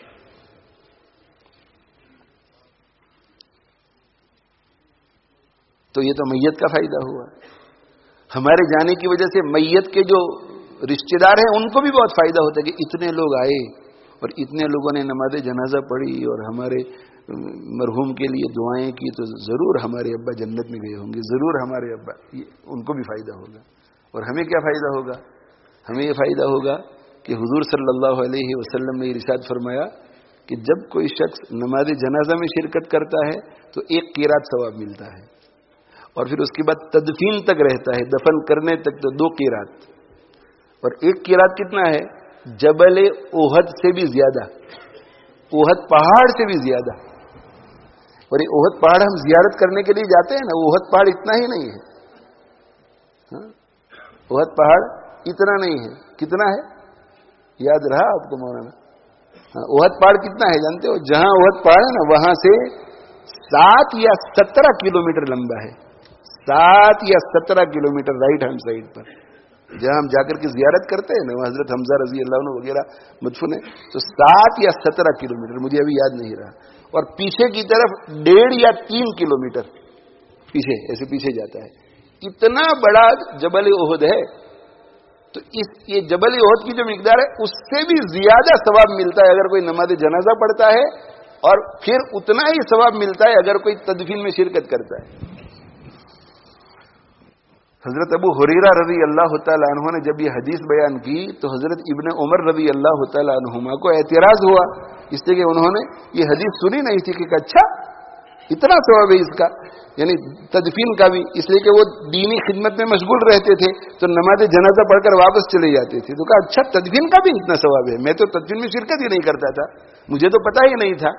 تو حضرت عائشہ رضی اللہ عنہا نے تائید کی کہ جی ہاں ابو ہریرہ صحیح کہہ رہے ہیں, 2 قیرات ملتے ہیں اگر تدفین کے بعد جائے تو. تو اب ہم نے بھی, آپ لوگوں نے بھی سنا, میں نے بھی سنا, ہم میں سے کس کو افسوس ہوا اس پر کہ اتنے نماز جنازہ میں ہم نے شرکت نہیں کی اور شرکت کر کے یوں ہی آ گئے, تدفین تک نہیں رہے؟ کچھ افسوس نہیں ہوا. لیکن حضرت ابن عمر کو بہت افسوس, اور کیا فرمایا؟ لقد فرطنا فی قراریط کثیرۃ, او ہو اتنے قیراتوں کا ہم نے نقصان کر دیا. افسوس ہوا ان کو, او ہو اتنے قیرات کا ہمارا نقصان ہو گیا. کیا کچھ کم نیکیاں تھی ابن عمر رضی اللہ عنہما کے پاس کہ ان کو اس نقصان پر افسوس ہوتا؟ لیکن پھر بھی ان کو افسوس ہوا. اور یہ بھی اللہ کی کریم ذات کو دیکھیے ایک طرف تو کیا بتلا دیا, ایک طرف یہ کہا کہ اتنے آدمی اگر کسی کی نماز جنازہ پڑھ لے تو میں اس کی مغفرت کر دوں گا, اور اتنے آدمی نماز پڑھ لے اس کے لیے ہم لوگوں کو یہ لالچ دی کہ اگر تم نماز پڑھو گے تو یہ 2 قرات دوں گا, 1 قرات دوں گا. اب اس لالچ میں 40 آدمی تو ہو ہی جاتے ہیں, یعنی ہر ایک کی مغفرت ہو جاتی ہے انشاءاللہ. یہ چوتھی بات, نماز جنازہ میں شرکت کرے, اور شرکت کرے اس نیت کے ساتھ اور اس زاویے سے کہ دیکھو بیچارہ پڑا ہوا ہے, آج محتاج ہے, ہماری دعاؤں کا محتاج ہو گیا ہے, کچھ کر نہیں سکتا خود, ہم اس کے لیے سب مغفرت کی دعا کرنے کے لیے آئے. دیکھو اٹھا کر کے لے جایا جا رہا ہے, دیکھو اسے اتارا جا رہا ہے قبر میں, دیکھو قبر پر مٹی ڈالی جا رہی ہے, اور پھر تھوڑی دیر کے لیے سوچو کہ پھر دعا کا مستحق ہے, دعائیں ہو رہی ہے, ایصال ثواب کا مستحق ہو گیا, خود عمل نہیں کر سکتا, ہمارے ایصال ثواب, ایصال ثواب کے ایک ایک قطرے کا, ایک ایک دانے کا محتاج ہو گیا آج یہ. اور دنیا میں میں اس وقت جتنا کرنا چاہوں کر سکتا ہوں. اور پھر جاتے جاتے ذرا اسے سوچا کریں. میں تو سوچتا ہوں نکلتے نکلتے, ہم لوگ کیا ہوتا ہے کہ بس اب اس سے فارغ ہو گئے, اب آگے کا سوچو, آگے کا سوچو. آج ہی میں کہہ رہا تھا, میں نے کہا مجھے تو بڑا افسوس ہوتا ہے, میں کوئی فتویٰ نہیں دے رہا ہوں, مجھے بڑا افسوس ہوتا ہے کہ دفن کرنے کے بعد وہیں اعلان ہوتے ہیں کہ کھانے کا انتظام فلاں جگہ پر ہے. میں نے کہا کمال کی بات ہے, ابھی دفن کیا, اور دفن کرنے کے بعد امام صاحب نے بے رحمتی کے یا ارحم الراحمین کہا, اور ابھی تو شریعت ہم سے یہ تقاضا کرتی ہے کہ ابھی بھی تھوڑا ٹھہرو اس کے پاس, اس کی فکر کرو, اس کی فکر کرو. تو آپ کو اس کی فکر نہیں ہے جو اتنے بڑے کورٹ میں ابھی حاضری دینے والا ہے, اور آپ کو فکر ان مہمانوں کی ہے جو آئے ہوئے ہیں کہ فلاں جگہ پر کھانے کا انتظام ہوگا. توبہ توبہ توبہ توبہ. میں نے تو ہمارے یہاں بہت ترغیب دی شروع میں, 1990s میں آئی, میری عمر 26 سال کی تھی, 28 سال کی تھی, پھر بھی بہت ترغیب دی کہ اس رواج کو ختم کرو. جو اپنا کھانے پینے کا انتظام کر کے آیا ہوگا وہ تو اعلان پر لبیک کہے گا نہیں, اور جو بھوکا ہوگا وہ خود ڈھونڈ کر کے آئے گا آپ کے پاس. اور کیوں بوجھ بنے, اس دن خود کا انتظام کرو کھانے کا.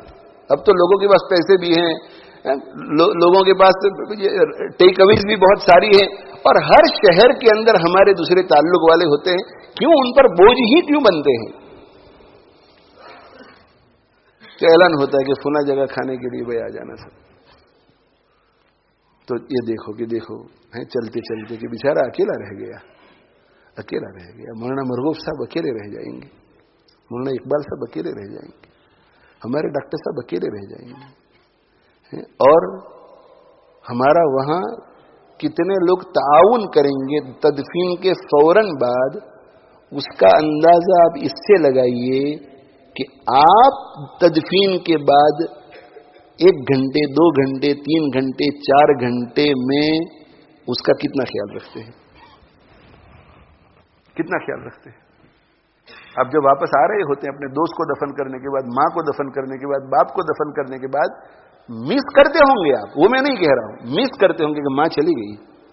تعاون کتنا کرتے ہیں آپ, تعاون کتنا. گاڑی میں بیٹھ کر کے واپس آتے آتے ایسا خاموشی سے دعا کون کرتا ہے کہ یہ اللہ رحم فرما دے, یہ اللہ رحم فرما دے, یہ اللہ رحم فرما دے.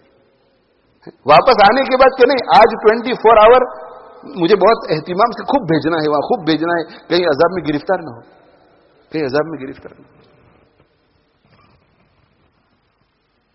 تو یہی ہمارا کلچر ہے, ہمیں کسی کی فکر نہیں تو ہماری بھی کوئی فکر نہیں کرے گا مرنے کے بعد.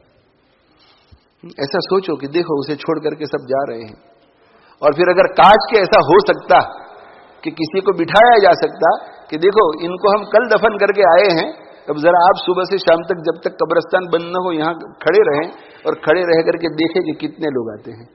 پہلے دن کتنے لوگ آتے ہیں, کتنے لوگ, 10 سے زیادہ لوگ نہیں آئیں گے.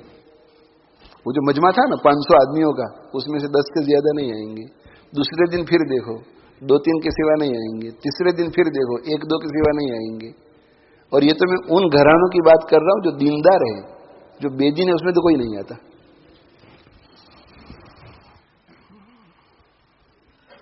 آپ یہی دیکھ لیجئے نا کہ بھائی آپ کا کوئی رشتہ دار, آپ کا کوئی دوست اس کا ہائی کورٹ یا سپریم کورٹ میں کوئی کیس چل رہا ہو، اور میں پھانسی کی سزا کی بات نہیں کر رہا ہوں، 20 سال کی اسے سزا ہو سکتی ہے، اور ایسا اندر اعلان ہو جائے کہ بھئی جج صاحب نے کہا کہ اندر کوئی نہیں آ سکتا، ٹرائل لوگوں کے بغیر ہوگی، اور ہم باہر ہیں، کورٹ کے باہر انتظار میں ہیں، کیا کیفیت ہوگی ہماری؟ کیا کیفیت ہوگی؟ اگر آپ کو کوئی کہے گا کہ بھئی ٹفن کھولتے ہیں، آئیے ذرا کچھ کھا لیں، سموسے وموسے لائے ہیں، اب کہ نہیں ابھی نہیں، طبیعت نہیں ہے، دل نہیں کر رہا ہے. تو مر ربوں کا ماں دینوں کا والا سوال جو ابھی قبر میں ہونے والا ہے، اور اس میں اگر وہ ناکام ہوا اور اس کے لیے یہ قبر جو سانپ بچھوں والی جیل بننے والی ہے، وہ تو اس 20 سال کی سزا کے مقابلے میں کچھ نہیں، تو اس کے بارے میں اتنی زیادہ فکر، اور وہ جو قبر میں لیٹا ہوا ہے اس کے بارے میں بالکل فکر نہیں. یعنی کیسے لوگ ہیں ہم؟ ہماری عقلیں کام کر رہی ہیں کہ نہیں؟ یہ ماحول بناؤ، کلچر بناؤ. جنازے سے پہلے 2-2, 3-3, 4-4, 5-5 کھڑے ہیں اور باتوں میں مشغول ہیں، وہ کافین وہاں پڑا ہوا ہے. اچھا نماز شروع ہوئی تو خاموش، نماز کے بعد پھر شروع ہو گئی مسافہ معانقہ ملاقات، مسافہ معانقہ ملاقات، مسافہ معانقہ. مجھے تو قبرستان میں لوگ مفتیان کرام نے کیا فتویٰ دیا ہے میں نے پڑھا نہیں ہے، لیکن مجھے قبرستان میں قبر کی طرف جاتے ہوئے لوگ مسافہ ملاقات وغیرہ کرتے بالکل پسند نہیں ہے. میرا دل یہ کرتا ہے کہ اب ان کی تدفین تک کچھ نہ کچھ پڑھتے رہیں اور ان کا کچھ بھلا ہو جائے اس کی فکر کریں. تو چونکہ مجھے یہ فکر تھی اس لیے اللہ تعالیٰ شانہ نے ایک دوسری بات میرے ذہن میں ڈالی کہ بھائی لوگ آ ہی جاتے ہیں تو کیا کریں، تو قرآن تو پڑھ نہیں سکتے، تو ذکر اللہ میں مشغول رہتا ہوں، کلمہ طیبہ وغیرہ، اور جو کوئی آتا ہے ملاقات کرنے کے لیے تو ملاقات کر لیتا ہوں، پھر یہ نیت کر لیتا ہوں کہ سلام جو ہو السلام علیکم وعلیکم السلام اور مسافہ ہوا، یہ اللہ اس کا جتنا ثواب ہے وہ اسے پہنچا دے. اور کیا کریں؟ اسے کہ نیچے دیکھتے ہیں پھر بھی لوگ نہیں مسافہ کرو آپ ہم سے. اور دنیا کی باتیں، لوگ ٹیلی فون پر بھی ہیں، ٹیلی فون پر ہیں، دنیا کی باتیں ہو رہی ہے، تجارت کی باتیں. کبھی کبھی ایسے کھڑے ہوتے ہیں، پیچھے کچھ لوگ بات کر رہے ہوتے ہیں، کانوں میں آواز آتی ہے کہ یہ کیا کر رہے ہیں کیا کر رہے ہیں. اور میرا ایک جنازے میں جانا ہوا، وہ بیٹا اپنی ماں کو اتارنے کے لیے قبر میں اترا، 2-3 اور بھی بھائی ہوں گے جو کچھ بھی ہیں، تو ان کے نکلنے کا انتظار ہو رہا تھا کہ وہ قبر میں سے نکل آئے. تو اس کے بعد تو قبر میں سے نکلے اور نکلتے ہی ان کی گھنٹی بجی. ابھی قبر کو بند نہیں کیا ہے، ٹیلی فون کی گھنٹی بجی. انہوں نے ٹیلی فون کو اٹھا لیا اور اٹھا کر کے آرام سے بات کر رہے ہیں، اور سب انتظار کر رہے ہیں کہ یہ فارغ ہو جائیں گے تو پھر قبر کو بند کریں سب کے سامنے. ہم ایسی زندگی میرے بھائیوں گزار رہے ہیں، تو یاد رکھو ہمیں کوئی یاد نہیں کرے گا مرنے کے بعد. جو کچھ کرنا ہو اپنے لیے کر کے جاؤ، خود کے لیے کر کے جاؤ، اور اس کے بعد اگر کوئی یاد کرے گا یہ ہمارا بونس ہے. ایک بات. دوسری بات، ایسے لوگوں کے ساتھ تعلق رکھو زندگی میں کہ جو مرنے کے بعد کی زندگی کی خود فکر کرتے ہیں. اگر ان کے دلوں میں فکر ہوگی، مولانا مرغوب صاحب سے اگر تعلق رکھیں گے تو مولانا مرغوب صاحب کو فکر ہے کہ میرے مرنے کے بعد میرا کیا ہوگا، میرے مرنے کے بعد میرا کیا ہوگا، قبر میں جاؤں گا تو میرا کیا ہوگا. تو جب یہ مجھے قبر میں دفن کرنے کے لیے آئیں گے تو اسی تصور کے ساتھ وہاں کھڑے ہوں گے کہ میرے دوست کا کیا ہو رہا ہوگا. جن کو اپنے موت کی فکر نہیں ہے وہ ہماری نماز جنازہ میں آ کر ہمارے لیے کیا کرے گا؟ وہ تو حاضری پرانے کے لیے آئے گا. اس لیے خوب اہتمام کرو، پورا وقت جو ہے وہ مرحوم کے اللہ اس کا بیڑا پار کر دے، اس کا بیڑا پار کر دے، اس کا بیڑا پار کر دے. اور اس وقت بھی سوچو کہ ہمارا بھی ایک دن آنے والا ہے، یہاں سب چھوڑ کر کے ہمیں چلے جائیں گے. اور پتہ نہیں 4 باتیں ہوئی کتنی، 5ویں بات ہے کہ ہر ہفتے قبرستان میں جایا کرو، ہر ہفتے قبرستان میں جاؤ.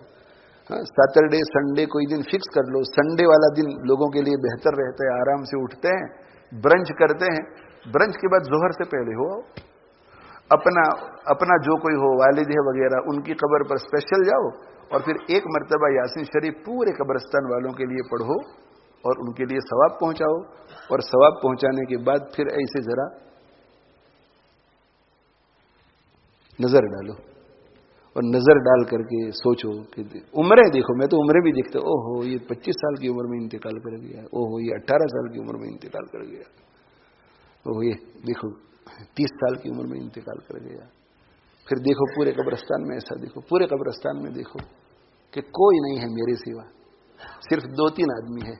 یہ ویران جگہ ہے، یہاں آنے کے بعد مجھے کوئی دیکھنے کے لیے نہیں آئے گا، مجھے خود ہی کر لینا چاہیے. ملے خاک میں اہل شاں کیسے کیسے، ہوئے نامور بے نشاں کیسے کیسے،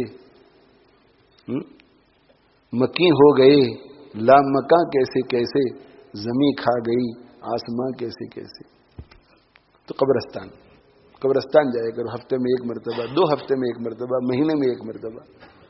اور آخری بات یہ ہے کہ ایسی کتابیں پڑھو جن میں موت کا تذکرہ ہے. خود پڑھو، ایز اے فیملی پڑھو، خاندان کے افراد، ایز فرینڈز پڑھو. مسجدوں کے اندر بھی سال میں ایک دفعہ ضرور ایسی کوئی کتاب پڑھ کر کے سنا جائے. موت کی یاد حضرت شیخ مولانا زکریا صاحب رحمۃ اللہ علیہ کی، اور غالباً حضرت مولانا عاشق الہی صاحب نے بھی کوئی لکھی ہے، موت پر بھی لکھی ہے، جنت پر بھی لکھی ہے، جہنم پر بھی لکھی ہے. ایسی تقریریں پڑھو. اور وہ تو مراقبہ میں نے شروع میں بتایا کہ ہفتے میں، روزانہ کا میں نے تو کہا ہے، مگر ہفتے میں ایک مرتبہ آنکھیں بند کرو.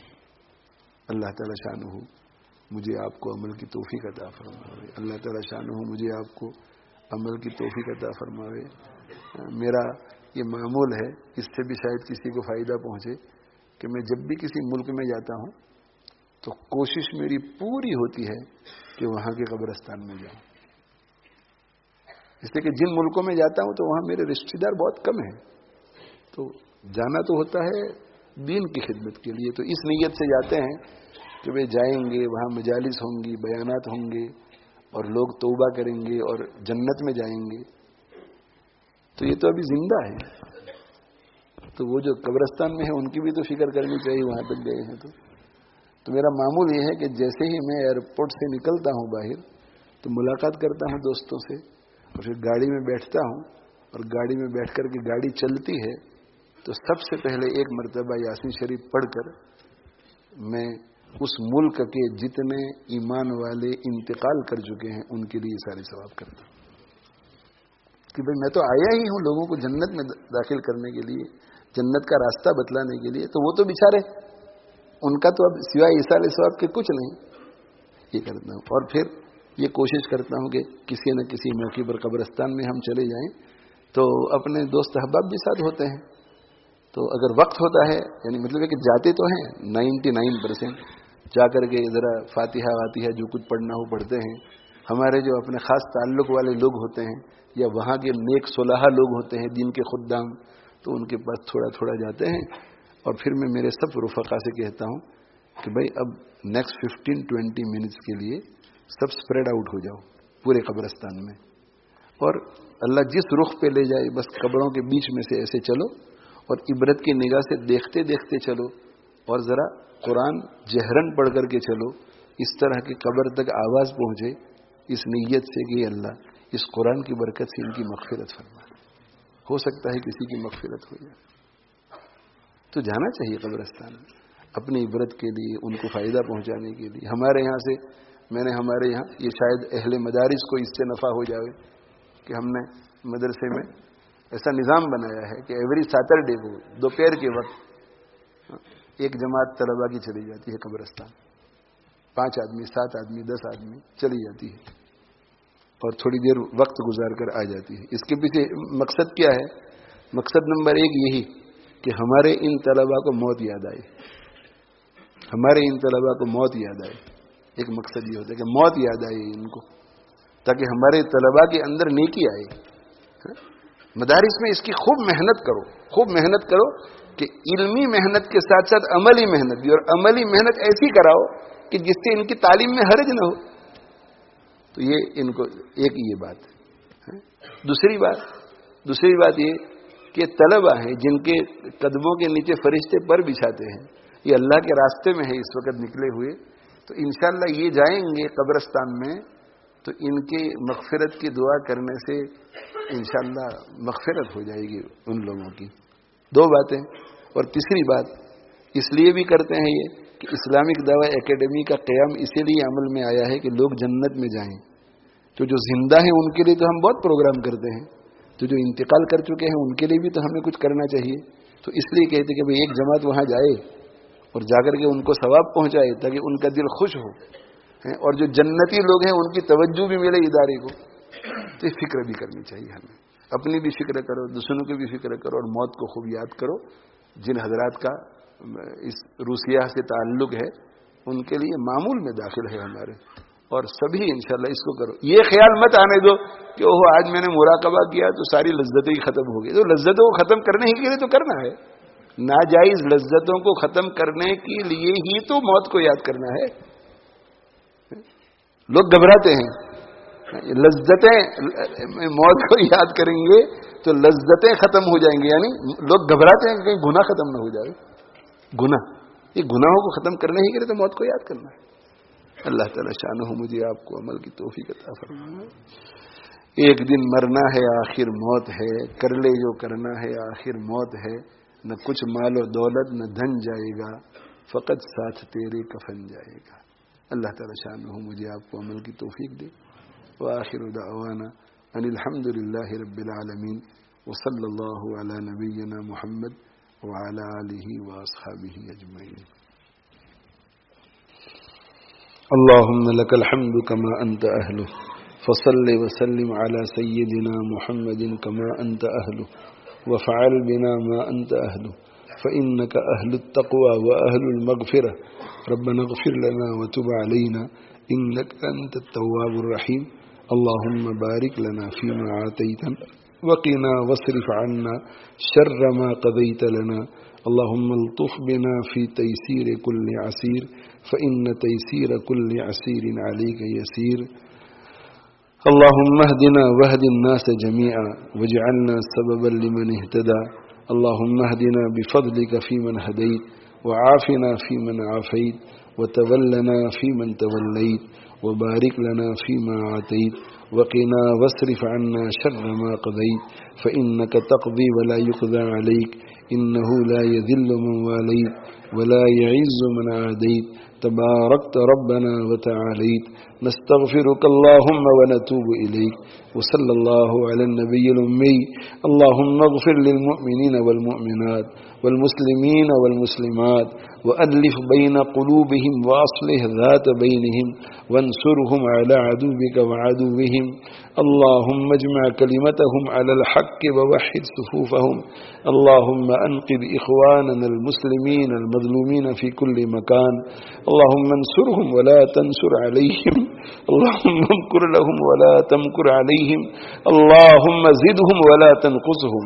اللهم زدهم ولا تنقصهم. اللهم زدهم ولا تنقصهم ولا تسلط عليهم من لا يرحمهم ولا يخافك فيهم. اللهم احفظ الحرمين الشريفين والمسجد الأقصى المبارك واجعلها اللهم آمنة مطمئنة وسائر بلاد المسلمين. اللهم إنا نسألك إيمانا لا يرتد ونعيما لا ينفد ومرافقة نبينا محمد صلى الله عليه وسلم في أعلى درجة الجنة جنة الخلد. اللهم اجعل خير أعمالنا خواتيمها وخير أعمالنا أواخرها وخير أيامنا يوم نلقاك فيه يا ولي الإسلام وأهله ثبتنا به حتى نلقاك. اللهم إنا نسألك الرضاء بالقضاء وبرد العيش بعد الموت ولذة النظر إلى وجهك والشوق إلى لقائك. اللهم إنا نعوذ بك من ضراء مضرة ومن فتنة مضلة. اللهم اهدنا لأحسن الأخلاق. اللهم اهدنا لأحسن الأخلاق. اللهم اهدنا لأحسن الأخلاق لا يهدي لأحسنها إلا أنت واصرف عنا سيئها لا يصرف عنا سيئها إلا أنت. اللهم آت نفوسنا تقواها وزكها أنت خير من زكاها أنت وليها ومولاها. اللهم إنا نسألك حبك وحب من يحبك والعمل الذي يبلغنا حبك. اللهم اجعل حركاتنا وسكناتنا كلها في محبتك وتقواك. اللهم لا تؤمنا مكرك ولا تنسنا ذكرك ولا تنسنا ذكرك ولا تنسنا ذكرك ولا تهتك عنا سترك ولا تجعلنا من الغافلين. اللهم اجعل وساوس قلوبنا خشيتك وذكرك واجعل همتنا وهوانا فيما تحب وترضى. اللهم إنا إنا نسألك الهدى والتقى والعفاف والغنى اللهم حاسبنا حسابا يسيرا ربنا لا تزغ قلوبنا بعد إذ هديتنا وهب لنا من لدنك رحمة إنك أنت الوهاب فاطر السماوات والأرض أنت ولينا في الدنيا والآخرة توفنا مسلمين والحقنا بالصالحين يا أرحم الراحمين يا أرحم الراحمين يا أرحم الراحمين رحم کا کرم کا یسر و سہولت کا عفو و عافیت کا فضل و عنایت کا حفظ و امان کا معاملہ فرما اے اللہ ہم سب کے گناہوں کو معاف فرما اے اللہ ہم سب کے گناہوں کو معاف فرما اے ارحم الراحمین ہم سب کے گناہوں کو معاف فرما اے اکرم الاکرمین ہم سب کے گناہوں کو معاف فرما اے اللہ ہم بڑے گنہگار ہیں خطا کار ہیں سیاہیوں میں ڈوبے ہوئے ہیں اے ارحم الراحمین معاف فرما دے اے اللہ معاف فرما دے اے اللہ گناہ کی دلدل سے نکال دے اے ارحم الراحمین اپنی مرضیات پہ چلنے والا بنا دے اپنی نامرضیات سے ہماری حفاظت فرما اے ارحم الراحمین مرنے سے پہلے مرنے کی تیاری کی توفیق عطا فرما اے اللہ ہمیں اپنی محبت عطا فرما اپنا تعلق نصیب فرما اپنے قرب خاص نصیب فرما اے اللہ اپنی معرفت عطا فرما الہ العالمین عبدیت سے سرفراز فرما اے اللہ عبدیت سے سرفراز فرما اے اللہ سعادت سے مالا مال فرما اے اللہ علم سے مالا مال فرما اے اللہ ہدایت سے سرفراز فرما اے ارحم الراحمین اپنے پیارے حبیب صلی اللہ علیہ وسلم کی محبت سے ہمارے قلوب کو منور فرما الہ العالمین ان کی سنتوں کا شہدائی بنا دے الہ العالمین ان کے لائے ہوئے دین کا شہدائی بنا دے الہ العالمین اس کو سمجھنے کی توفیق عطا فرما الہ العالمین اس پر عمل کرنے کی توفیق عطا فرما الہ العالمین اس کی حفاظت کرنے والوں میں شامل فرما اس کی اشاعت کرنے والوں میں شامل فرما اے ارحم الراحمین رحم کا کرم کا معاملہ فرما الہ العالمین شیطان اور نفس کے مقاصد سے حفاظت فرما شیطان اور نفس کے مقاصد سے حفاظت فرما اے اللہ رحم فرما یا اللہ یا رحمان یا رحیم یا کریم یا حلیم یا واسع المغفرہ یا حنان یا منان یا ذا الجلال والاکرام یا حی یا قیوم برحمتک نستغیث نستغفرک ربنا ونسألک التوبہ واصلح لنا شأننا كله ولا تكلنا إلى أنفسنا طرفة عين ولا تنزع منا صالح ما آتيتنا اللهم إنا نسألك الهدى والتقى والعفاف والغنى یا ارحم الراحمین کرم کا معاملہ فرما رحم کا معاملہ فرما الہ العالمین جنت الفردوس میں داخلہ نصیب فرما جہنم سے ہماری حفاظت فرما اپنے غصے سے اپنی ناراضگی سے اپنی لعنت سے ہماری حفاظت فرما الہ العالمین تیری لعنت کو لانے والے کاموں سے ہماری حفاظت فرما اے اللہ ایک ایک سیکنڈ قیمتی بنا دے ہماری زندگی کا آگے کا ایک ایک سیکنڈ قیمتی بنانے والا بنا دے اے اللہ حسن خاتمہ کی دولت سے مالا مال فرما اے اللہ قابل رشک موت نصیب فرما اے اللہ حرمین شریفین کی محبت نصیب فرما وہاں کی حاضری قبولیت کے ساتھ بار بار نصیب فرما الہ العالمین مدینہ منورہ کی موت نصیب فرما قبولیت کے ساتھ جنت البقیع میں دفن ہونا نصیب فرما اے اللہ شہادت سے سرفراز فرما اے اللہ راضی ہو جائے یا رب الراحمین معاف کر دے گناہوں کو معاف کر کے راضی ہو جا یہ اللہ ہماری مرحومین کی مغفرت فرما یہ اللہ جتنے ایمان والے تیری دربار میں پہنچ چکے ہیں الہ العالمین آج ان میں سے ہر ایک کو معاف فرما دے الہ العالمین ان میں سے ہر ایک کے لیے قبر کو وسعت عطا فرما دے نور سے منور فرما دے اے اللہ ان کے لیے جنت کی کھڑکیوں کو کھول دے خود میں سے ہر ایک کو اپنی رضا عطا فرما دے اے اللہ جو موت کے قریب ہے الہ العالمین ان کی دستگیری فرما حسن خاتمہ نصیب فرما ولایت مقام صدیقیت والی موت عطا فرما اے اللہ بیماروں کو شفا عطا فرما الہ العالمین تو قادر مطلق ہے اے اللہ تو سب کچھ کر سکتا ہے بیماروں کو شفا عطا فرما عطا فرما، الہ العالمین معذوروں کو تندرستی عطا فرما، الہ العالمین معذوروں کو معذوری سے نکال دے، یہ ارحم الراحمین عمروں میں برکت عطا فرما، الہ العالمین جن کے حق میں مقدر موت کو مقدر تو کر چکا ہے، الہ العالمین ان کو اپنی بیماریوں پہ رضا عطا فرما، الہ العالمین رضا بالقضاء نصیب فرما، الہ العالمین انہیں راحت عطا فرما، سکون نصیب فرما، رحمتوں کے ساتھ ان پر فرشتوں کا نزول فرما، الہ العالمین فرشتوں کا گھیرا ان کو نصیب فرما، فرشتوں کی طرف سے تسلی کا سامان نصیب فرما، الہ العالمین الہ العالمین الہ العالمین انہیں آپ کے ہر فیصلے پر راضی فرما دے، ان کی بیماریوں کو الہ العالمین گناہوں کا کفارہ بنا دے، رفع درجات کا ذریعہ بنا دے، جو جہاں جہاں پریشان حال ہے ان کی پریشانیوں کو دور فرما، مصیبت زدہ کو عافیت عطا فرما، اور تقدیر مبرم ہے تو الہ العالمین نے رضا بالقضاء نصیب فرما، انہیں ہمت عطا فرما، صبر عطا فرما، ان مصیبتوں کو جھیلنے کا حوصلہ عطا فرما، الہ العالمین ان پر رحمتوں کا نزول فرما، رحمتوں کا نزول فرما، انہیں الہ العالمین تیرا قرب خاص نصیب فرما، اپنے مقربین میں انہیں شامل فرما، اے ارحم الراحمین ہدایت کی ہواؤں کو چلا دے، ہدایت کو عام فرما دے، اپنے کامل دین کو الہ العالمین فروغ نصیب فرما دے، اے اللہ عقائد کی درستگی فرما دے، الہ العالمین عبادتوں کا سب کو ذوق عطا فرما، خلوص والی عبادتیں نصیب فرما، معاملات کی درستگی عطا فرما، الہ العالمین حسن معاشرت نصیب فرما، حسن اخلاق سے ہمارے دلوں کو منور فرما، رضائل سے ہمارے دلوں کو پاک فرما، خسائل سے آراستہ فرما، الہ العالمین یہ سب تیرے نیک بندے بہت دور دور سے الہ العالمین تیری محبت کے حصول کے لیے، تیری معرفت کے حصول کے لیے، تیرے قرب کو پانے کے لیے، تیری رضا کو پانے کے لیے، تیرے پورے دین پر عمل کر سکے اس کو سیکھنے کے لیے الہ العالمین بڑا جذبہ لے کر آتے ہیں، الہ العالمین ان سب کو قبول فرما، ان سب کو قبول فرما، الہ العالمین مشائخ کاملین کے یہاں جس طرح تو فیض کو عام کرتا تھا، جاری اور ساری کرتا تھا، الہ العالمین ان کے قلوب کو اسی فیض سے سرشار فرما دے، منور فرما دے، الہ العالمین ان کی برکت سے میرا بھی بڑا پار فرما دے، الہ العالمین ان تیرے مخلص بندوں اور تیری محبت کے طالبین کے ساتھ قیامت کے دن میرا بھی حشر فرما، الہ العالمین ہمارے سلاسل کے جو مشائخ ہیں ان کی برکتیں ہمیں نصیب فرما، ہمیں برکتیں نصیب فرما، ان کی روحانی الہ العالمین توجہات اور برزخی توجہات سے مالا مال فرما، الہ العالمین پورے عالم میں جتنے ارباب معرفت ہیں ان کی عمروں میں برکت عطا فرما، ان کی فیوز میں خوب برکت عطا فرما، الہ العالمین جو خلوص کے ساتھ خانقاہوں کے نظام کو چلا رہے ہیں